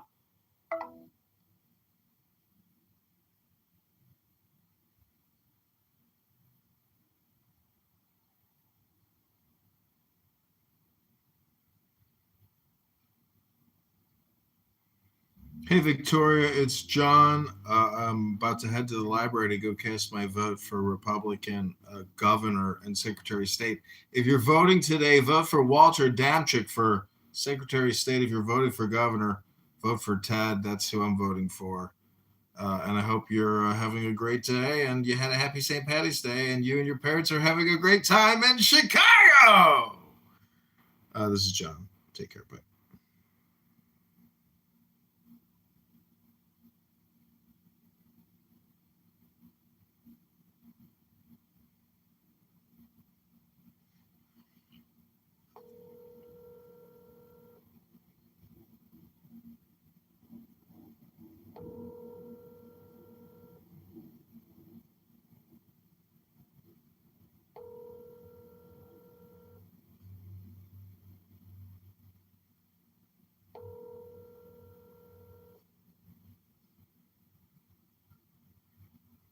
The person you are trying to reach is currently unavailable.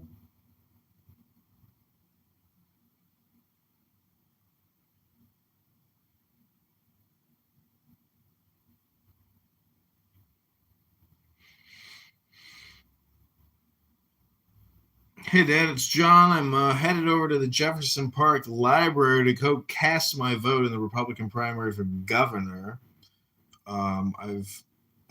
I'm voting for this guy named Ted, so that's who I'm voting for governor. And Secretary of State, this guy named Walter, and then a couple other people. But I hope you're having a great day. And tell Patty I said hello. And that's about it. Talked to Mom, called a couple other people. There's election political party votes tonight. If I get 10 votes, I'll be happy. If I get 1 vote, I'll be happy. But, the website was johnforcongress.com with a number 4.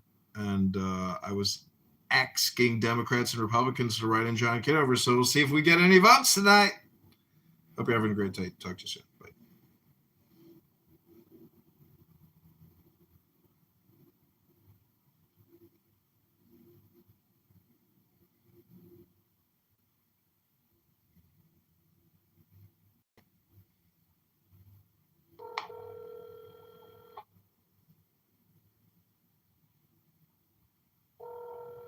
Okay, so let's take this.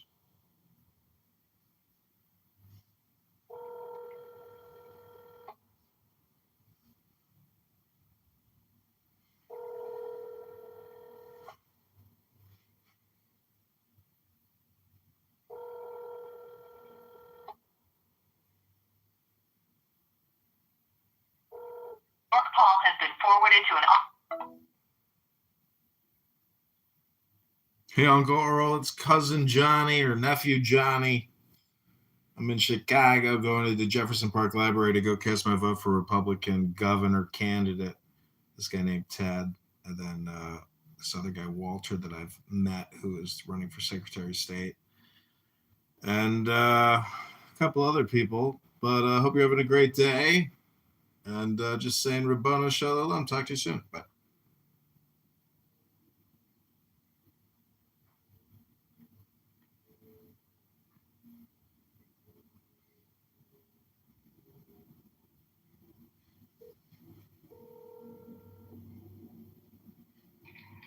What's up? Hey, how's it going? Oh, I'm doing good. I'm actually eating a piece of limonitis. Ooh, wow. Take Perfect timing for you to call. Take the Chicagoan out of Chicago, but you'll never take the Illuminatis out of a Chicagoan. Never, ever. This one is thin crust, and it's called Baloo. It's spinach, mushroom, and tomato. Do you have a favorite pizza place by you? Yeah, my freezer with the Illuminatis in it. Really? Ew. Oh, gross. We love Lou's. Damn, you don't have a pizza place by you? We do actually have a pizza place by us, but it's not good. Damn, that sucks. Yeah. Oh, that's the thing over here. Lonnie's won't deliver this far, so you got to go pick it up, and I've never picked up Lonnie's from here. But, there's this one place, what's it called? It's like Italian, but wow. I mean, I just get garlic now on the pizza. I don't get anything else. I just get garlic. That's it. Cheese pizza with garlic? Yep. Ultimate fatty's dream. I can definitely feel it like in my blood. Like the fat in my heart. Like I definitely can like feel how like arterial sclerosis works. Interesting. But when I make a chopped salad, I feel the opposite,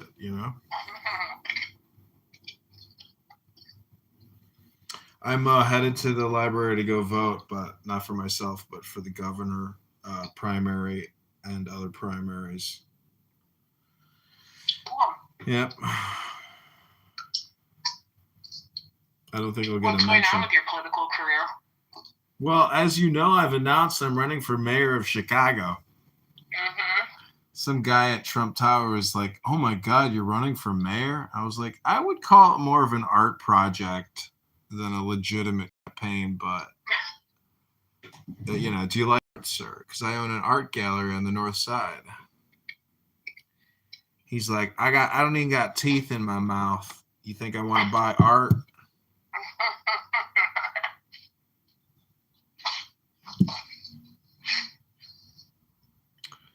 But yeah, I'm going to go vote. Then I'm going to go to the gym. And for the most part, everything's pretty good. Mom said she wants to come to Chicago in October.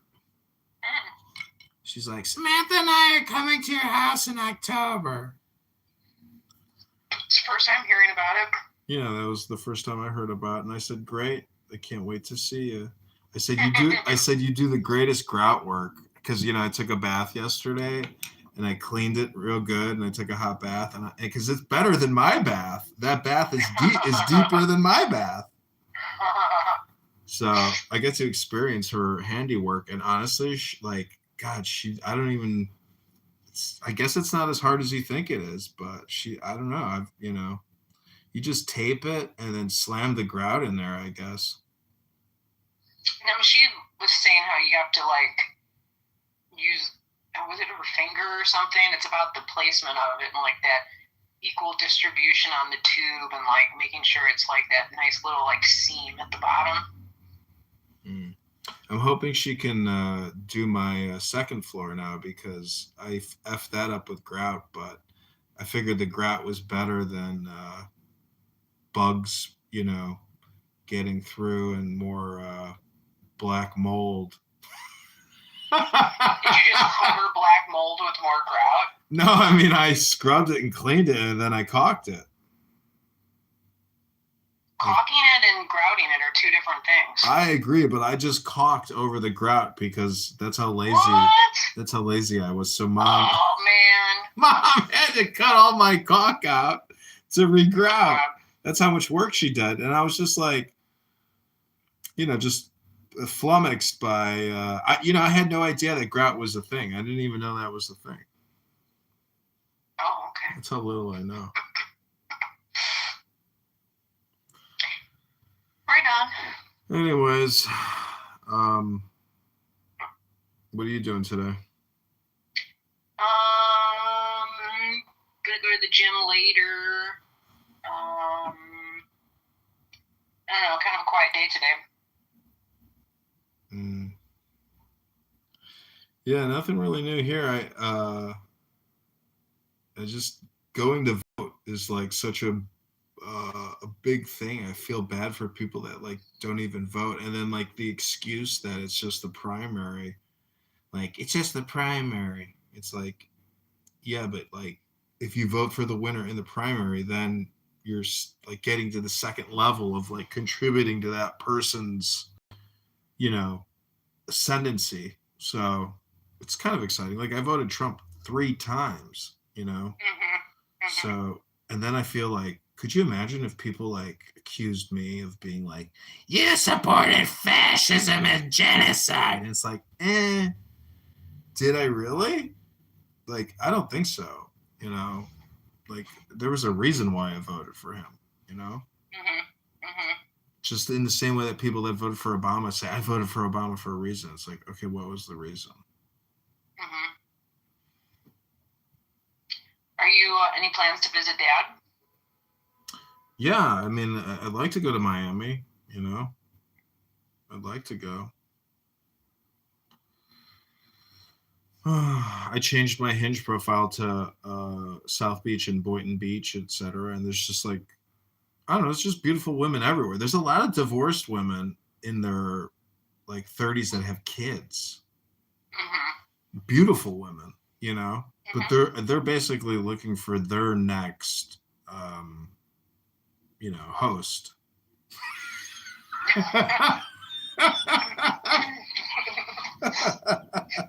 They're looking for their next host. I mean, I just can't put it anymore. I mean, you are in that age range. I mean, you'd be the next appropriate host if you were able to host. I wouldn't want to support some woman's 2 children. I just couldn't do that, And if she wants to lie to herself, I wouldn't tell her, yeah, I'll help you and your children. No, I would never say that, And I guess I would make it clear, that's not the person I am, So do you avoid going out with women with children, or you still go out with them even though you wouldn't actually I've gone out with them, but just solely for entertainment, where I will pay for everything and there's nothing implied and there's nothing rude or, but their whole lives are basically their children. They love their kids more than anything.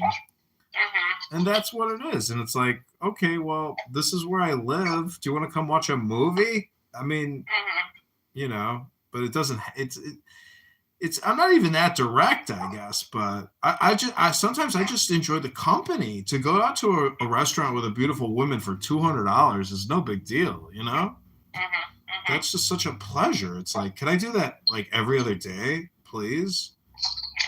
I mean, I'm sure you could. Not really. It's not as easy as that. It's not that easy. There's so many, like, that's only 20%, 10% of the population. 80% of the populations are fat Democrats, fat liberals. Older women who are obese and liberal. And I don't mind liberal women. I don't care if you're liberal. I think that's actually says that, like, you're a good person. You know, you want justice and peace and equality. You know, like, okay, great. But, like, you know, only 20% of the population is probably attractive. 80% of the population is, you know, unattractive. What's up, man? Farron, what's going on? You okay, buddy? Yeah, life is good. I'm about to walk to the library to go vote. Oh, dude, congratulations. True American, doing your thing. And thank you for your service. You're welcome. How are you doing? Man, I'm fucking living the dream with your sister. She keeps my shit together, dude. Serious, though. How many dogs do you guys have now? What, 6 or 8? I'm losing. We got that one under the car. Lives there. Yeah, you probably attract other dogs to the pack at this point. We're running zone defense, so it's just fucking like we're good. It's all mayhem all the time. Dude, I saw you in your fishing photo, and I was like, man, you're like a river predator. Not really. I'm a river dweller, but the fish do not fear me at all. In fact, I think sometimes I see a middle finger come flying by as they swim upstream to go fucking make babies. You know, I put a silver fish on my silver Lexus, and my friend was like, why did you put that silver fish emblem on your car? I was like, I'm just trying to, you know, camouflage myself. I don't get that, but it's a religious thing, isn't it?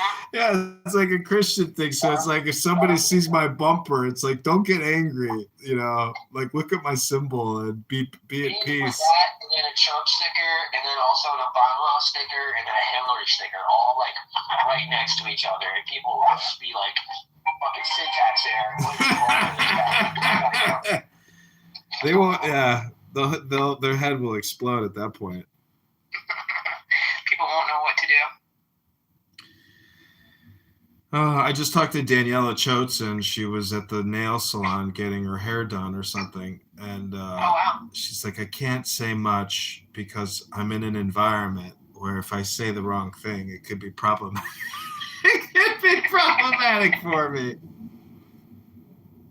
What was she talking about? Iran. Oh. Mm-hmm. Yeah. Mm-hmm. It's intense, you know? Killing people is intense. Yeah. Saw a video of this Iranian like commander grabbing these children by the necks and dragging them through the streets because he was afraid about getting hit with a drone. Oh man. I mean, I haven't seen like any content from there. You know your life has gone pretty far out when you're dragging children through the street because a drone is about to blow you up. Yeah. That's pretty intense, you know? That is crazy. Wild. I talked to Danielle Kitover maybe like 2 weeks ago. How's she doing? She's good. She I forget what age is. I think her oldest is 18 now. What? And the little blondie girl that was in the carrier when we all met in Chicago with Charisse, she's now I think 11. Oh wow. Yeah, that was like what? How many years ago was that we did that lunch in Glenview or something? It's probably 10 years ago, which would make sense if she's 11. Yeah. She's probably around 1 around then. Yeah, 2015, right? 2016. Yeah, she said she went and visited Earl down in Florida. And she goes, I guess I need to be more specific with my dad that when I come to visit, it'd be nice to have a place to sleep, you know, at the house. A lawn chair for her. What is he like? What's on top of the bed? It's just like garbage. She told me that there's still all the medical equipment from when Bart passed is still in the bedroom. and that Earl still sleeps in the guest room, in the back. Oh, I see. And there is no other bed. So, unless Earl bought one, but it doesn't sound like it. No one probably wanted to sleep in the medical bed that Bart died in, I'm guessing. Oh, well, why don't they just clear the medical stuff out and sleep in the bed? No, I don't know. I didn't ask, but, Linda died in that bed. I just don't think anybody wants to crawl in a bed that someone died in. I have shat in a bed. I have puked in a bed. And you told me one time, just flip the mattress. I was like, that's genius. I never thought of that. So every mattress has two lives. Some don't. Some of them, they kind of make this. I know. It's true. Yeah, it's not. They used to always be. Now sometimes they're not. It's true. But anyways, I've slept on that. Remember they had the pull-out couch in the third bedroom. I must have slept on that thing. Oh, yeah. Oh my God, I would wake up with like horrible pain in my back. You slept on a metal bar. So I got rid of that couch and I bought a brand new queen bed to get delivered to go into that room because Earl had taken over the room that I normally stayed in. The one in the back, and I refused to sleep on that couch after so much pain. So I ordered a new bed, and then when I moved, I was like, fuck you, I'm not leaving this mattress for Earl. It was like $1,000 or something. Oh, so I called Roberta, who I had reconnected with that lived nearby, and I was like, dude, do you want a brand new queen mattress? She was like, oh my God, yes. And I was like, Roberta Miller? So she came over and took the mattress. Roberta Miller? Yeah. Oh my God. Yeah, I actually just talked to her like 5 days ago. How's she doing? She's good. She still lives in Florida. Her and her husband bought a house. Leah lives in a suburb of Chicago and is super happy there. Oh, good.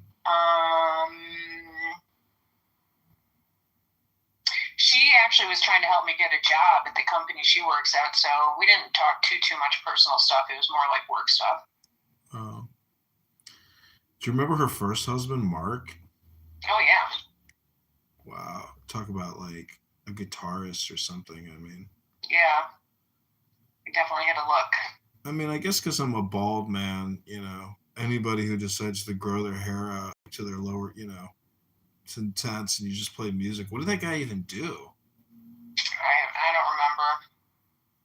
Man, her kids But love music. Roberta told me a funny story. She goes, there's one thing that I'll never forget that you did, Samantha. And I was like, oh, God, what is that? She goes, you called me on the phone and asked me, when is it a good time to put on moisturizer?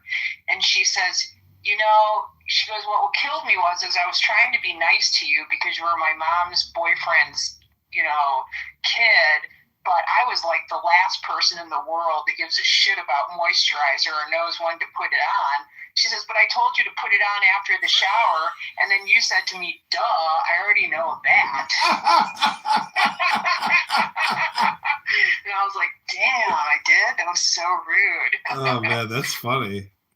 I know, and that's what she said. She's like, it was funny. And I was like, I don't think that's funny. It's funny in hindsight. Yeah.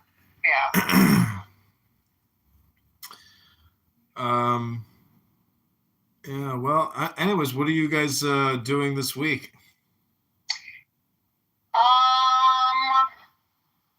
So we have 2 weeks left. We're in Forks, Washington, where we've been here all winter, and the winter fishing closes in 2 weeks. Like, you can't be on the rivers anymore, like 2 weeks from today. So Farron's going to probably try to fish as much as he can over the next 2 weeks.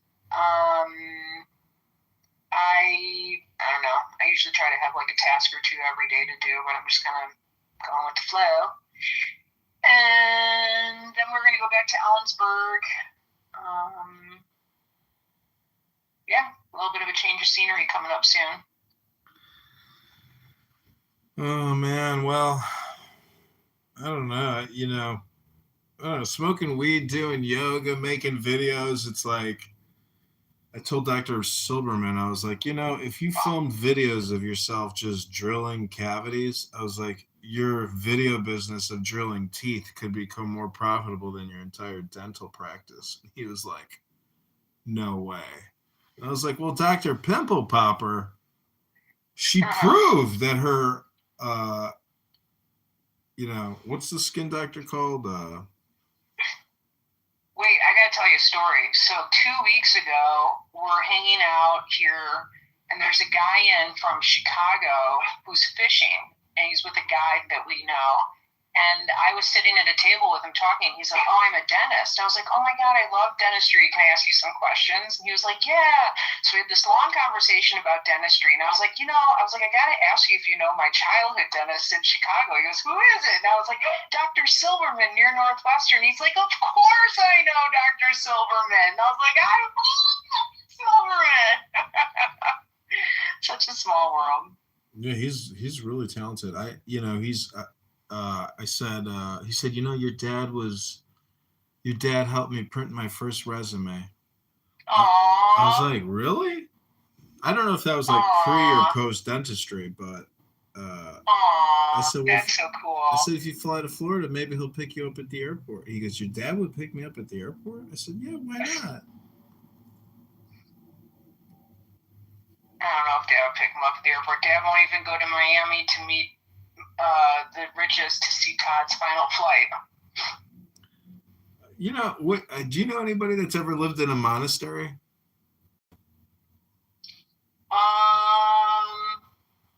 Is that Christian or Buddhism? It's the same thing, basically. Somebody who just devotes themselves to living in a monastery. I only, when I read the book Live Like a Monk, the story of that guy doing it. I don't know anyone personally, no. Oh.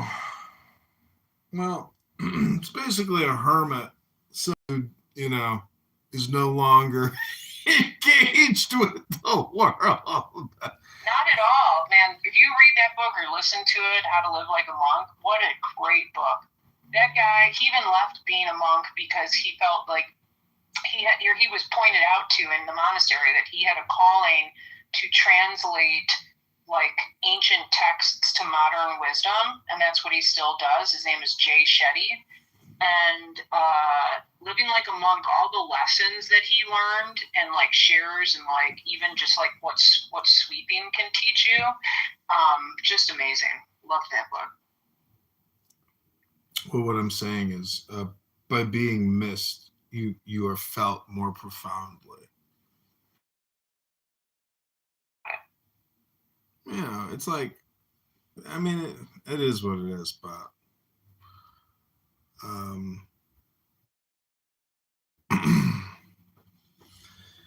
yeah, I mean, I gotta go vote, and then got more paperwork to do. And I lost the unemployment insurance appeal, but they said there's a final appeal if you want to take it to the Cook County, circuit court. So I'm gonna Google this week to try to find an attorney in Chicago if they like specifically advertise for unemployment insurance appeals. But that's like $20,000. And then I appealed the IRS EEOC complaint. And so supposedly I'm getting an administrative law judge to preside over a hearing. And but yeah, I mean, and then I'm gonna file to run for mayor in April. Hopefully April 1st on April Fool's Day. May you have fun in all of the adventures you choose. Yeah, I mean, it's an experience. People are like, what is a woman? What is a cell phone? I was like, it's an experience. It's art, It's just art. Like if John Kitover Gallery in River North had paintings for $60,000 a piece or $40,000 a piece, and there were people paying $40,000 for, like, who's the biggest sucker in the world? The difference being that, like, if there are people who actually have a intention of making the community better, you doing it for art is noise. That's your opinion, because I know candidates who are already running for mayor who I absolutely know are completely unqualified and should not be running for mayor, but because they've built up this like clout, this supposed clout, they think they're qualified to run the city. I don't think they're competent enough to run the city. It's just like a business. They're not competent. And so to say that I'm not competent to run this business when I know other candidates 100% are completely out of it, like they're old, like they're too old and they are literally just, socially woke propagandists. And that's really not what the city needs. So to say that I'm less qualified is laughable, in my opinion. It's my opinion, just like your opinion. Yeah. It's an opinion. So the thing is, that's what my art is. It's forcing the question of, like, even if we were to automate governance on AI, like, that would be better than what we have now, I think. Oh, that's a dog explosion. I hear you. Because the whole thing is like quid pro quo. Like, the developers who donate to the mayor get $300 million, $3 billion in government subsidy. It's like AI would basically level the playing field for we the people. So that's my opinion, but that's the type of thing I want to put out there, because to me, it's just like a communication art project. Don't worry. I think everyone sees it as that. but that's still better. But that's still better than doing nothing, right? Yeah, man. If you're happy and you feel safe and secure and stuff, yeah. I know. I guess it's like a scary thing. Over like necessity, that's for sure. Well, the thing is, it's about like a video game, I feel like, because like people go to the casino and they play the slot machines and they don't know that that's just a video game. You're paying to play a video game. How crazy are you? People that go to the casino are literally the definition of crazy people, because it's a negative bet, you just right? said that you're happy considering that this is a video game. Meaning that, like, social media and these platforms, because when you run, the thing is, this is like the opposite of having a private sector job where you don't have this like annoying social media presence because you're engaged at work, and so you can't have this distracting content that will distract coworkers. Am I correct? Well, I don't know. I mean, it distracts the person first. And then the coworkers who are looking at you wasting all your time while they're busy working, right? Right. So it just doesn't work. Anyways, I'm just saying that, like, it's all art. Whether you're in office or running for office, what you post is a video or a picture. And by definition, that's art. And so the critic judges the artwork. So as a Chicago resident... But I mean, most people would be questioning if it's profitable for you, and most people would assume that this is nothing but an expense. Yeah, but the thing is, with cell phones, like, so much of our reality is just implanted via cell phone. All these political videos of who you vote for is like a neural implant, because they're not in your material world, but you watch their message and you're like, I'm voting for this person. So I'm just trying to, like, experiment. I'm like a political scientist in a way, but the thing is, like, it's me having fun and doing the experience, but I don't have any anticipation of, like, success. But I don't view the experience as being unsuccessful. I view the whole experience as being, like, really eye-opening, because there's just a lot of people you don't know about, like, life is a network, but even then it's like this propaganda projection.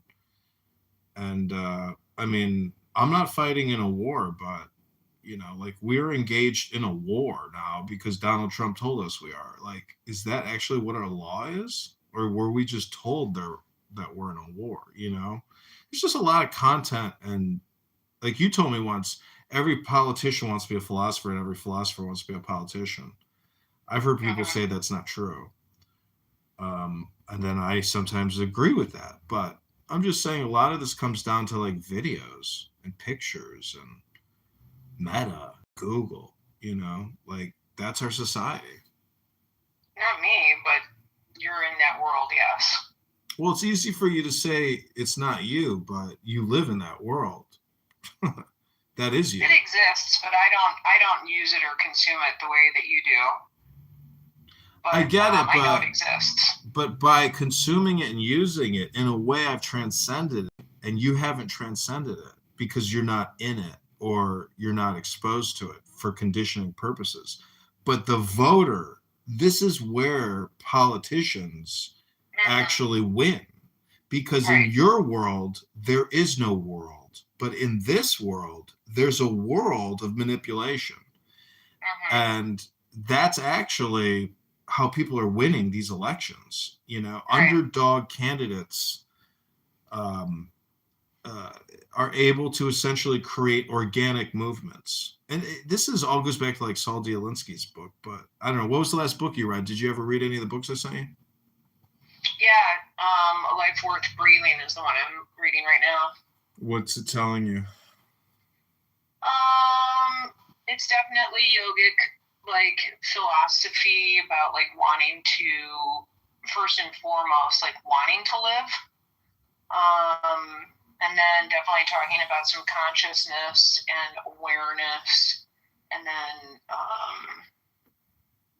yeah, that's where I left off. Okay, so let's say you have a perspective of wanting to live.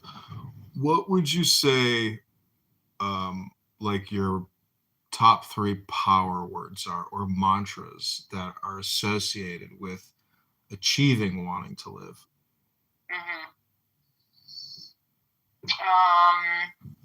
Paying attention.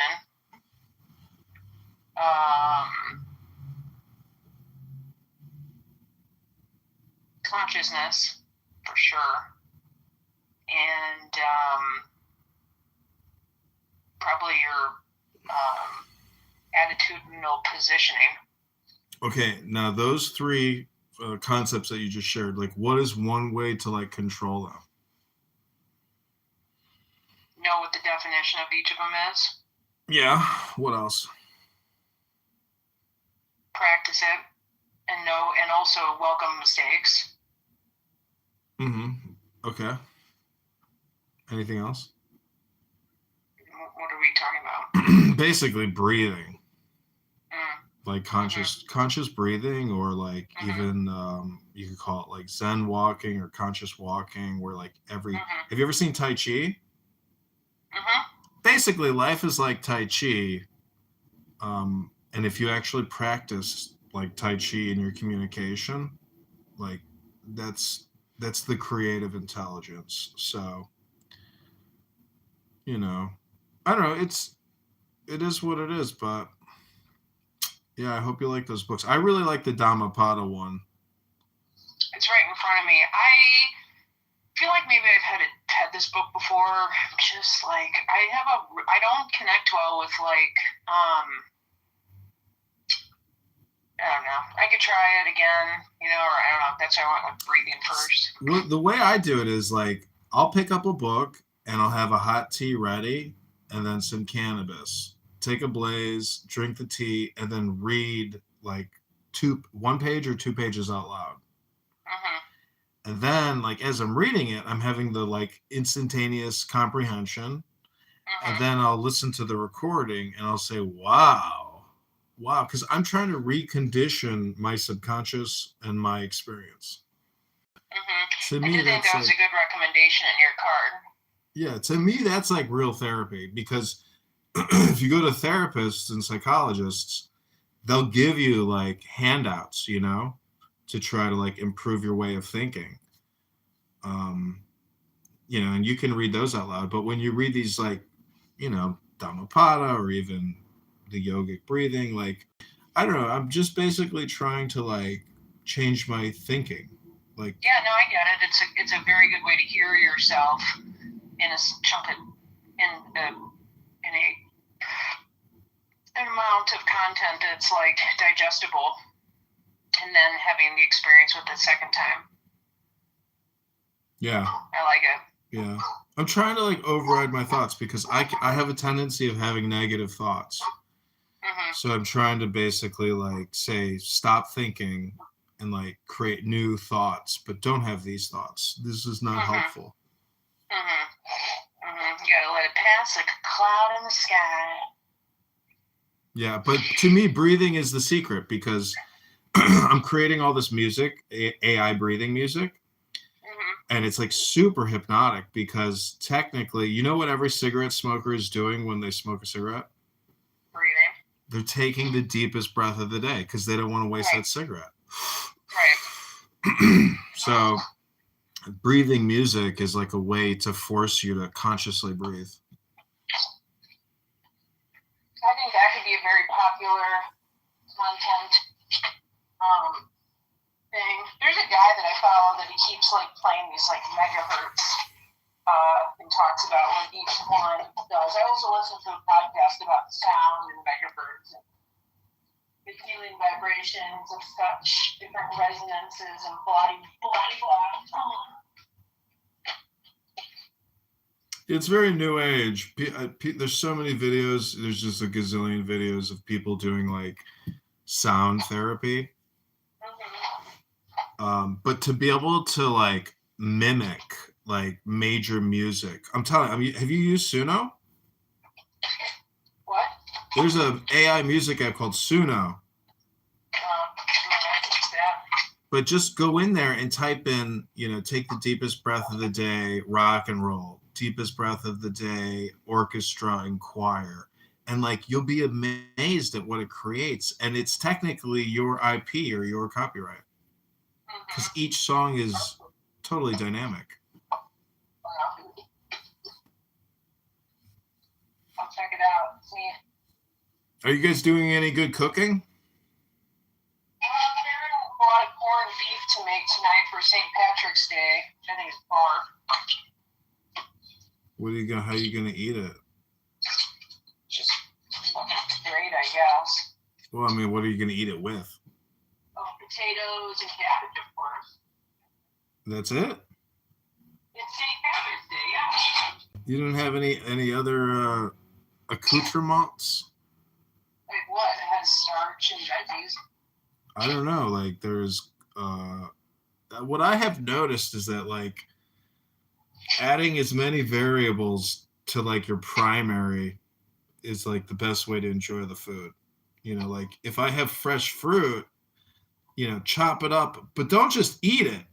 Use yogurt. You gotta like basically add like multiple variables to your consumption to like enjoy the food flavor differentials.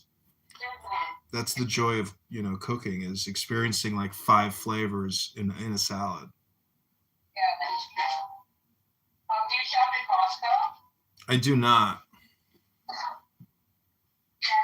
Though I do enjoy a good Costco experience, I do not, because it's just too far. They probably sell at the regular grocery store too, but these Chobani, like no sugar added protein drinks, I'm actually using it almost like a milk right now with fruit.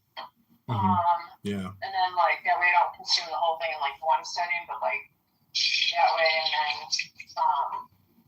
and then drinking the other part later. Yeah, I would. What I would actually like take out of my diet is mass consumption of bread and any whiskey or bourbon, because those seem to produce the most rancid of farts. And do you know what a fart is? It's like indigestion, like air in your system, like coming through this other stuff that's not moving. Well, technically, a fart is just air passing over a turd. Same thing. It's just a joke. It's a stink clean. Dude, do you clean your bongs in the sink? I can't fucking get out there. No, hell no. That would ruin the sink. Yeah. No, you know what I do with my used bongs and bowls? What do you do? I have a massive bag full of like 50 bowls. But I just scrape them clean and then I put them in the bag. But I've never spent the time to clean a bowl, because that would be. Throw them away? No, I told you I put them in a bag. I know, but then what?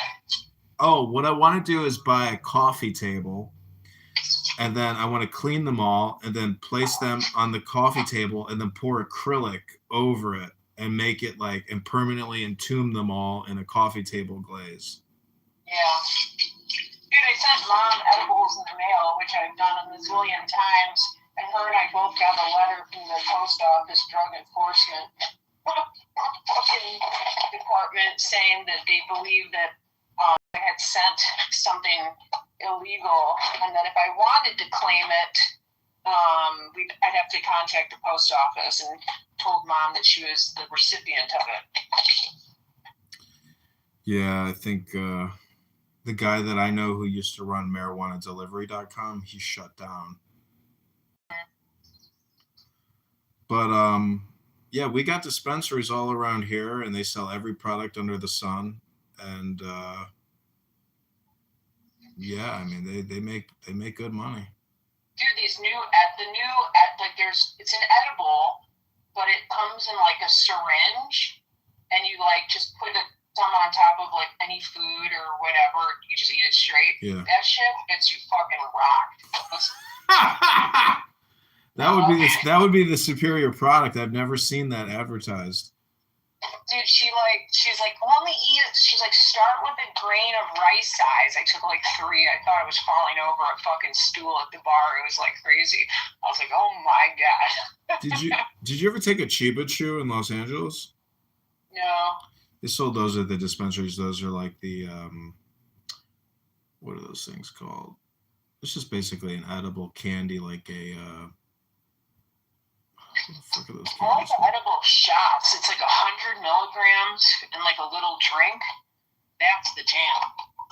Yeah, I see people buying those actually at the dispensaries now as the beverages. But like, I would hope that it's high concentrate. But if you could do a syringe, basically, if I drugged one of my dogs with hash one time, and that dog stared at the sliding glass door and drooled for about 2 hours. Yeah. So that dog was completely like zonked. Didn't get violent, but yeah. Dogs get scared from that. Not this dog. It just stared at itself for 2 hours. I know. I think they're scared. They don't like the feeling of being high. Yeah. I really made it a relaxing environment. I didn't want the dog to be scared, but the neighbors hated that dog. I look at dogs at the shelter near me all the time, and I'm like so tempted because they have puppies all the time. But basically, having a puppy is like having a baby, and I like to, when I'm sleepy, I sleep. When I eat, and it's like now I have to, because when you have a dog in a crate, they cry. And I can't live with that. It's too hard. Yeah. I've learned that lesson. I try not to repeat my mistakes despite all my flaws. That's good. Despite what it may seem. But yeah, I don't know. Mom said she's doing good. Sound like she's kicking ass as usual. Oh, how's Farron's kids doing? They're all good. So Emma bought a new used car yesterday. Very kids' first major purchase, which is exciting. Nice. What's she doing? Is she going to the gym, the library? No, she is starting manicuring school in April, and she works at Trader Joe's. Oh, nice. Sharon Miller did nails, and she made a living. I didn't know Sharon did nails. Her friend Pam did. Yeah, Sharon did nails because I went to her salon one time and she gave me a manicure. Oh, wow. She glossed my nails. I was like, that was the first time I ever think I had the buff. Yeah. I like the buff. Me too. You can do the buff at home, though. I know, but it's much nicer when someone else does. I know. The machine is nice. What do you think about the buff pad versus the buff, rotator tool? I like the buff pad. Buff pad for the win. I agree. So I think I'm gonna remember Elite last year. They rented that house in Deerfield. This summer they're going to Spain. I think I'm gonna meet them out there. Oh wow! I don't even have a passport. Wow. Yeah, I mean, it's like I'd love to travel the world, but I mean, there's just so much of the United States that I've never even seen. It's like, what's the point of going out of the country until I've seen like other parts of the U.S. Well, unless Daniela calls and is like, want to go to Tel Aviv again, you can't just be like, sure, you're not ready to go for a good opportunity. Why would I ever go back to Tel Aviv with her? She ditched me when we were there. No, I know, but I'm making an example of like, if someone offers you an international opportunity, you're not ready. That's the one sucky part. I've done all the international opportunities. I don't know anybody that could offer me an international opportunity like the ones I've already experienced. I'm just saying that to me, the priority in my life is domestic. All right. That's just me. But I mean, I'm just saying, like, I would love to go to the post office and get a new effing passport. Now it's just I'm lazy and I got to go vote. All right. Did you vote? No. You didn't vote? For like president? No, your primary. No. Oh my God. I was thinking to myself, I was like, imagine if you just didn't vote today. I was like, no, I'm like, I've spent too much time interacting and I know enough about people to where like I'm going to vote for what I believe to be the most intelligent person and most courageous person, because what a lot of people say is very controversial.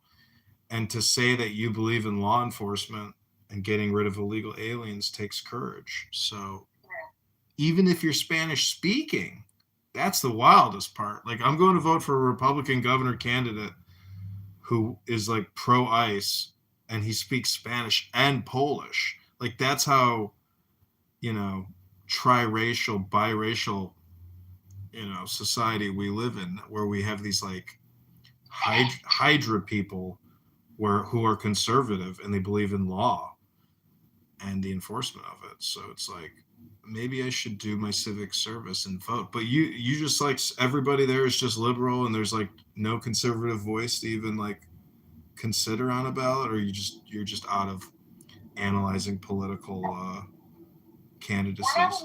We're not in Seattle. We're 4 hours from Seattle. I have no fucking idea what, like, I don't even know if you're talking about something that's voting for the state or for the city, or I have no idea. Well, no matter where you live in the United States, it's the same exact process. Well, again,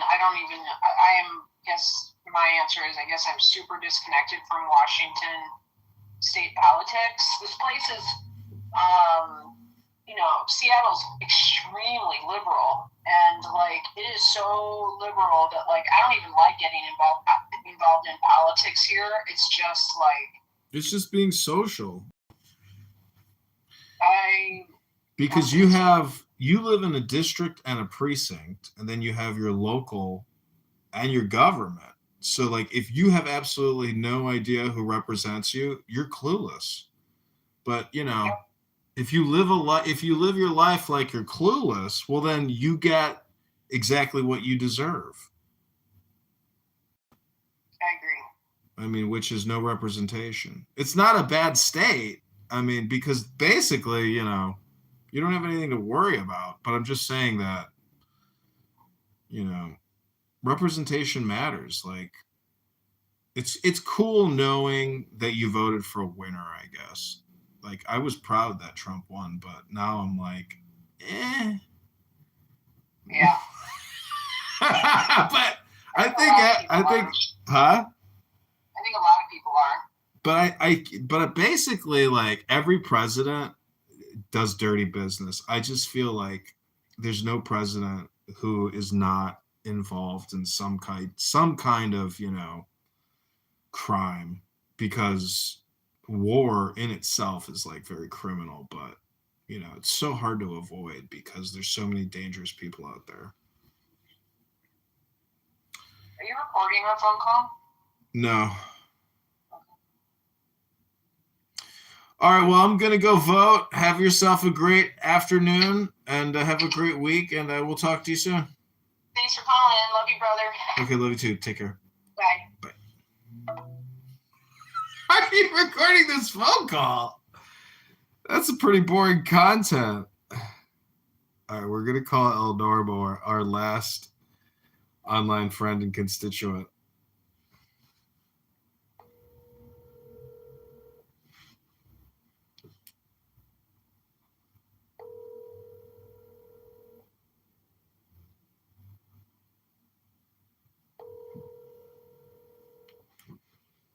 Your call has been forwarded to. We'll just send him a message.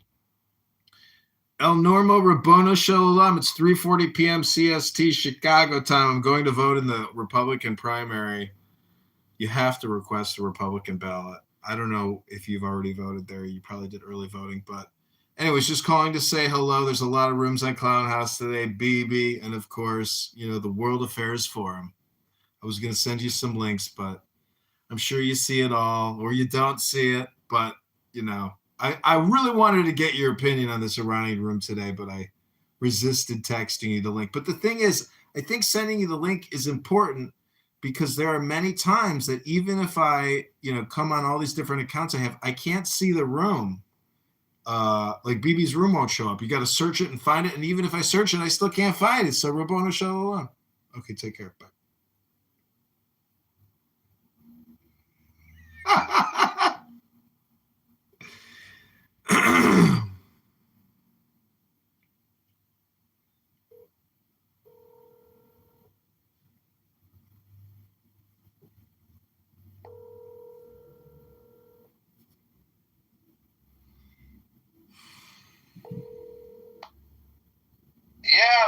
My nigga.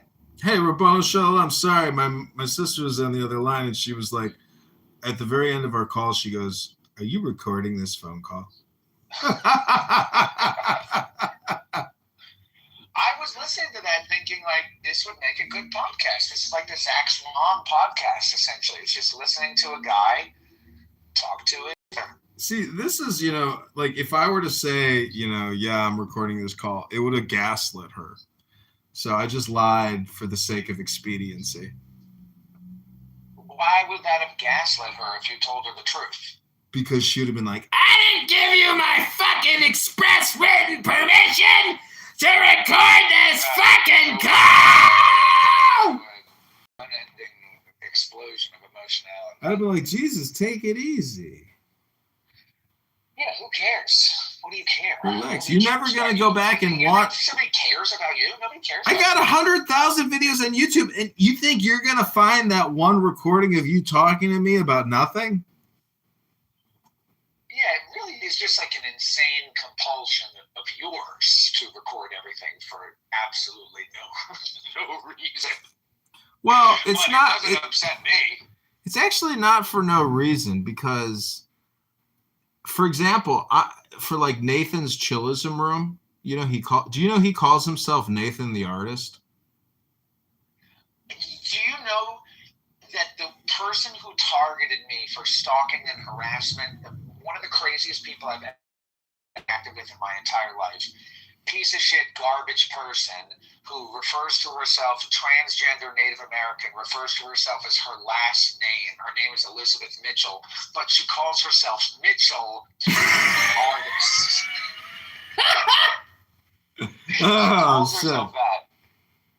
So yeah, what? Nathan the Artist. What I'm trying to say is that, like, when you film an artist's creation, it like becomes the person that filmed its real creation because like throwing him into the mixture. And that's like personally, upsetting to somebody, knowing that they've been essentially combined into what they were trying to create.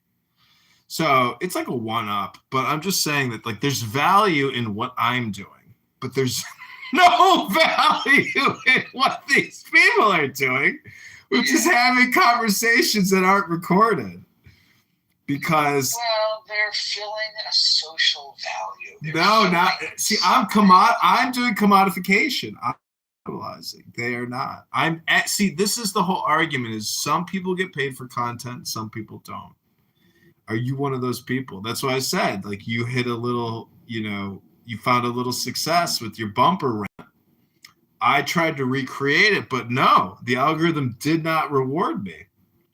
So yeah, I'm not sure why the bumper rant. I mean, there have been other things. You know, who knows? People watch fucking stupid garbage. You got to look at it from the perspective of the person who swipes up and then boom, they're watching your video. Because every single like half a second, every 1/10 of a second is one more step on the how much longer am I going to watch this? And then the algorithm real time is saying, okay, people are engaging with this. Show it more, show it more. Like it's kind of agnostic, but you could have also been chosen by an employee at TikTok who said, this is a winner, give it more juice. You know, there are people behind the scenes that like say that's a winner, give it more juice. I mean, do you think that's a human decision that's being made? Yeah, there's news articles that people pick content for views because you get capped. Like most of my videos get 1,000 to 2,000 views and then they cap it and there's no more views. But if it's performing so well, you would think they would let it run and say, oh my God, let's give them 300,000. Let's show them to 400,000 people. No, they cap it. So yeah, I have noticed that. What's up with that? Up juice, got some juice. It's because there's so much content. So what they do is they evenly distribute it, and then they have employees pick and choose the big winners. It's just like employees are picking and choosing content to amplify. Yeah, just like the radio. What was that called? They used to talk about it. The name of the scam with the radios, where they would juice the DJs to get them to play certain music. That's crazy. I don't know anything about that. Yeah, let me look up the name of the scam. It was called But it's the same thing on all these platforms, which is spoofing, which is having bots listen to it to project you higher in the rankings. So when people sort by top, they come across you. This is all just like market manipulation.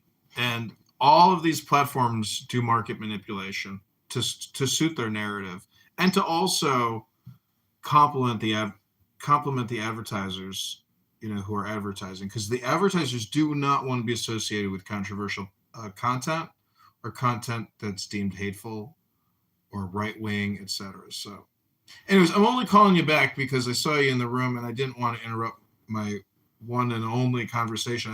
I don't call my sister often. So no, it's fine. Once I thought you were talking to your mom, who I feel like I've spoken with before, and I was going to say, hey, it's John's mom.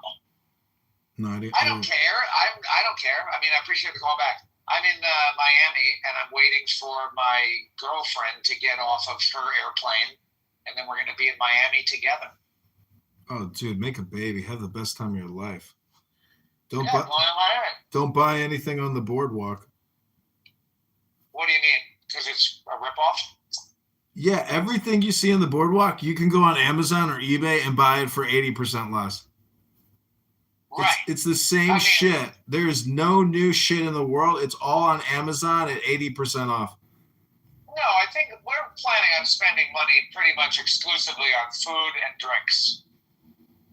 That's what you spend money on. Well, if you go to the W Hotel, they have a world-class pool with a world-class restaurant, and you don't have to be a guest. And it is like $1,000 a night to stay at the W Hotel. So go enjoy their pool, my friend. Eat at their restaurant. Sit on their patio. It's right on the beach. W Hotel. Are you in South Beach?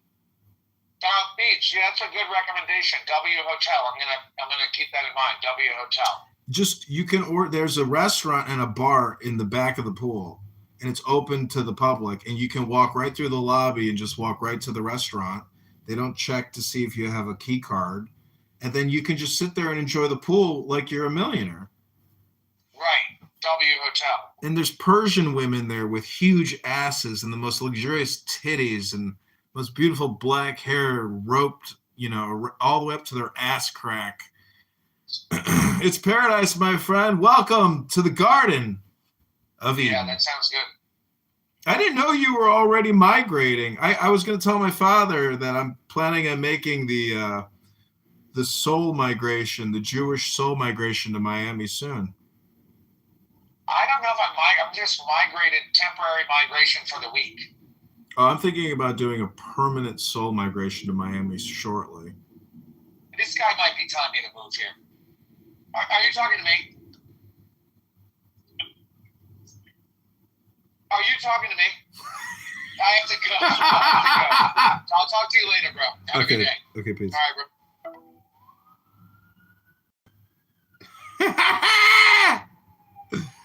All right, we're gonna call Scott up here. This is kind of like a year-long art project culmination, calling all the people.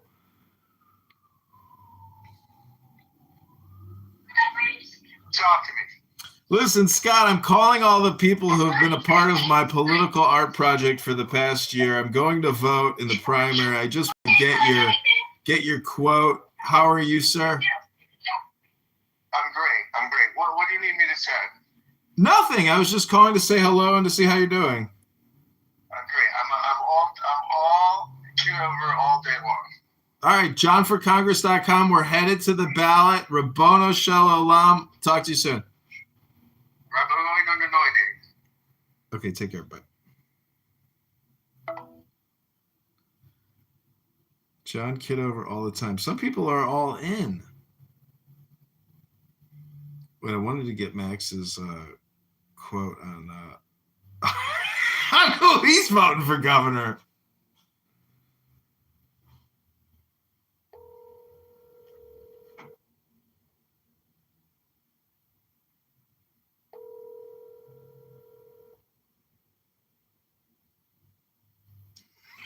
I got into it, Joe Severino. Okay, we're going to put a little music up, but when I head to the ballot, I'm about to write in Joe Severino for governor.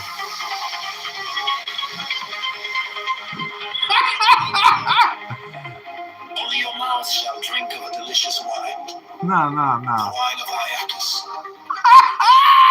To the heavenly kiss of the beautiful God. 33. I reveal unto you a great mystery. Ye stand between the abyss of height and the abyss of depth. 34. In eagle waits your companion, and that companion is yourself. 35. You can have no other companion. 35.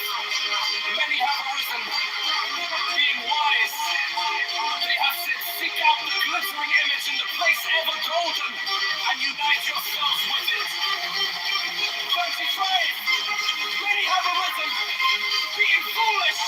They have said, stoop down unto the darkly splendid world, and be wedded to that blind creature of the slime. 35.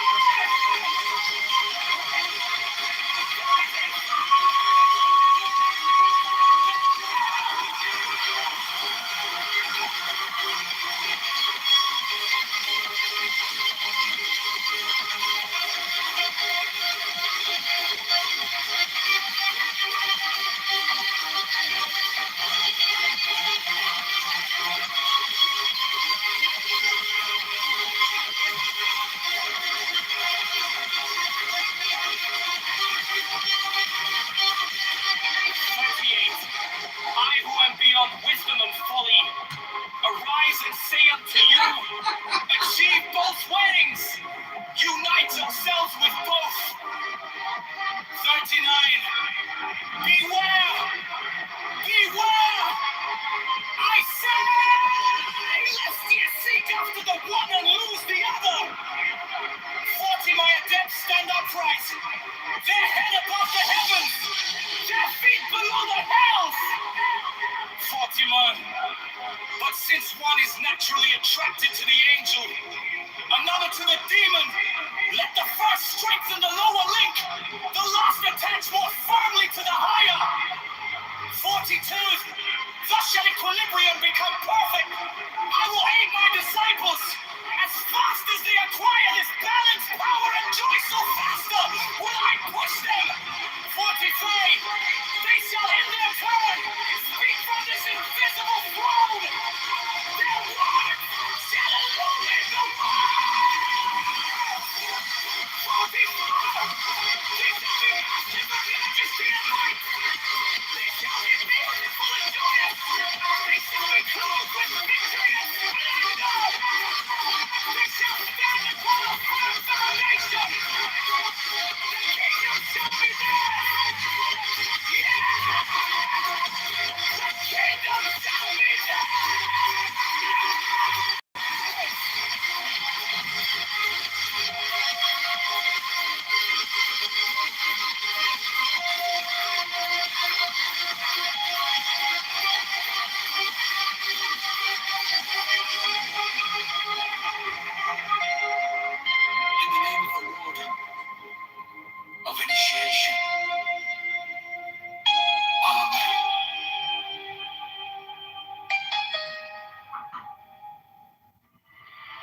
reach ever to the heavenly kiss of the beautiful God.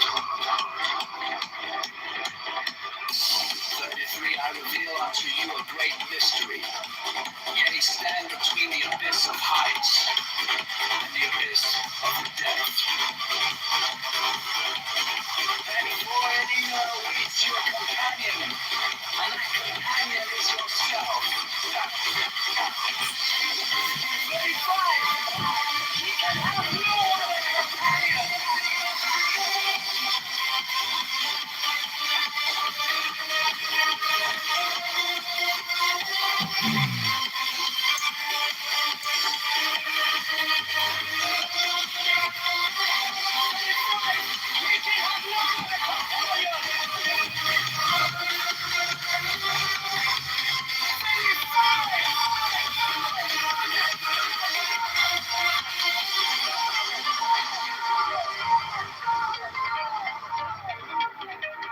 Many have arisen, being wise. They have said, seek out the glittering image in the place ever golden, and unite yourself with it. 37, many have arisen, being foolish. They have said, stoop down unto the darkly splendid world and be wedded to the blind creature of the slime. 38, I will beyond wisdom and folly arise and say unto you, achieve most winning.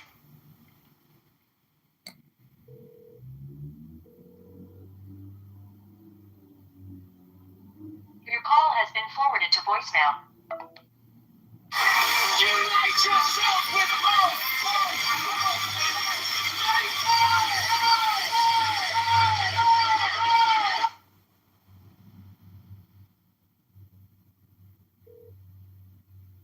You have reached.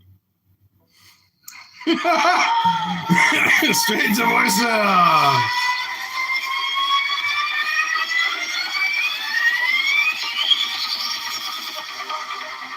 39, beware, beware.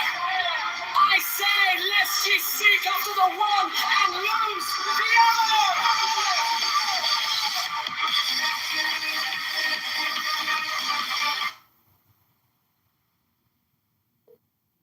If you record your name and reason for calling, I'll see if this person is available.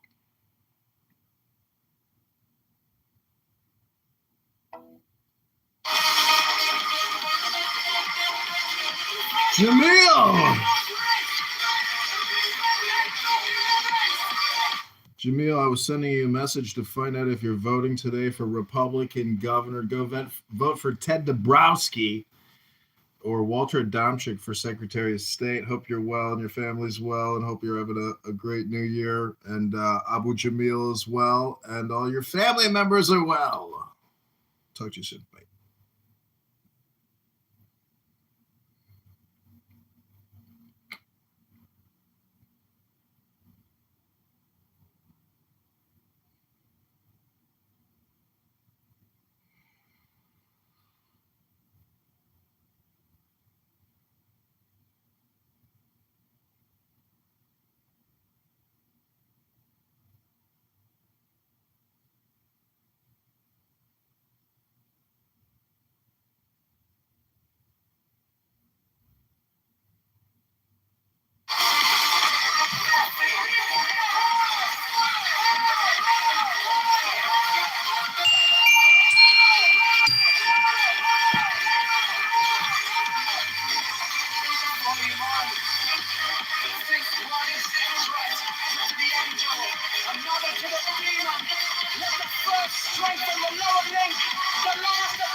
They shall in their turn speak from this invisible throne. Their words shall illumine the world. 44, they shall be masters of majesty and light. They shall be beautiful and joyous. They shall be clothed with victory and splendor. They shall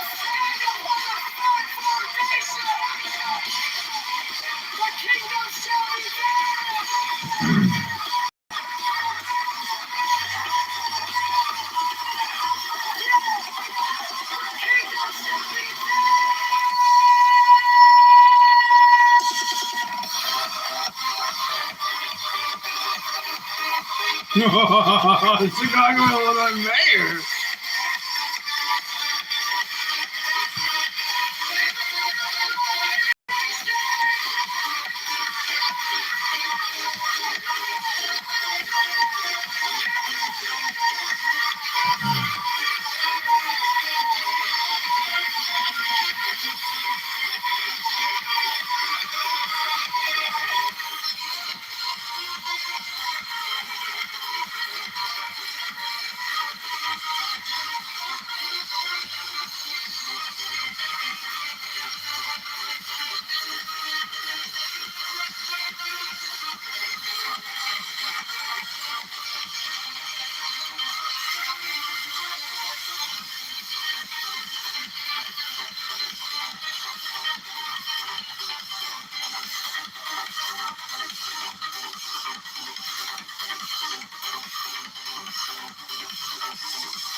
I offered it once on earth.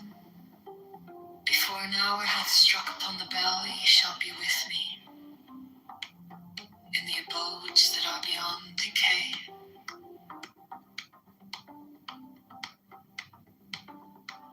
Third, you am also I give you power earthly and joy earthly, wealth and health and length of days.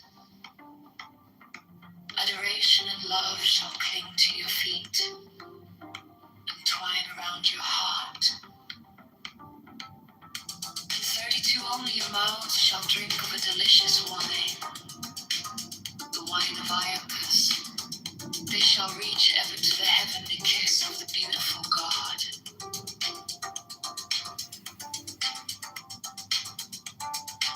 33, I reveal unto you a great mystery.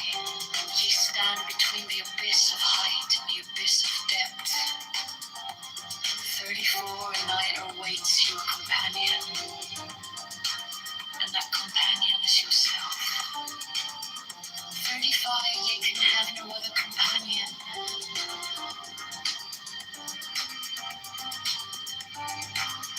36, many have arisen being wise. They have said, seek out the glittering image in the place ever golden and unite yourselves with it.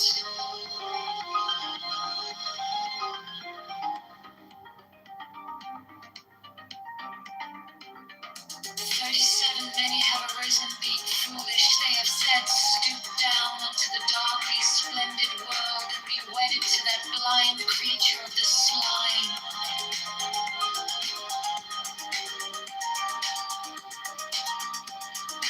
38, and I who am beyond wisdom and folly arise and say unto you, achieve both weddings, unite yourselves with both. 39, beware, beware, I say, lest ye seek after the one and lose the other. 40, my adepts and upright, their head above the heavens, their feet below the hells.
In the name of the Lord of Initiation, Amen. fly and I alight as an hawk of mother of emerald are my mighty sweeping wings. 2, I swoop down upon the black earth, and it gladdens into green at my coming. 3, children of earth, rejoice, rejoice exceedingly, for your salvation is at hand. The end of sorrow is come. I will ravish you away into mine unutterable joy. I will kiss you and bring you to the bridal. I will spread a feast before you in the house of happiness. 6, I am not come to rebuke you or to enslave you. 7, I bid you not turn from your voluptuous ways, from your idleness, from your follies. But I bring you joy to your pleasure, peace to your languor, wisdom to your folly. 9, all that ye do is right, if so be that ye enjoy it. 10, I am come against sorrow, against weariness, against them that seek to enslave you.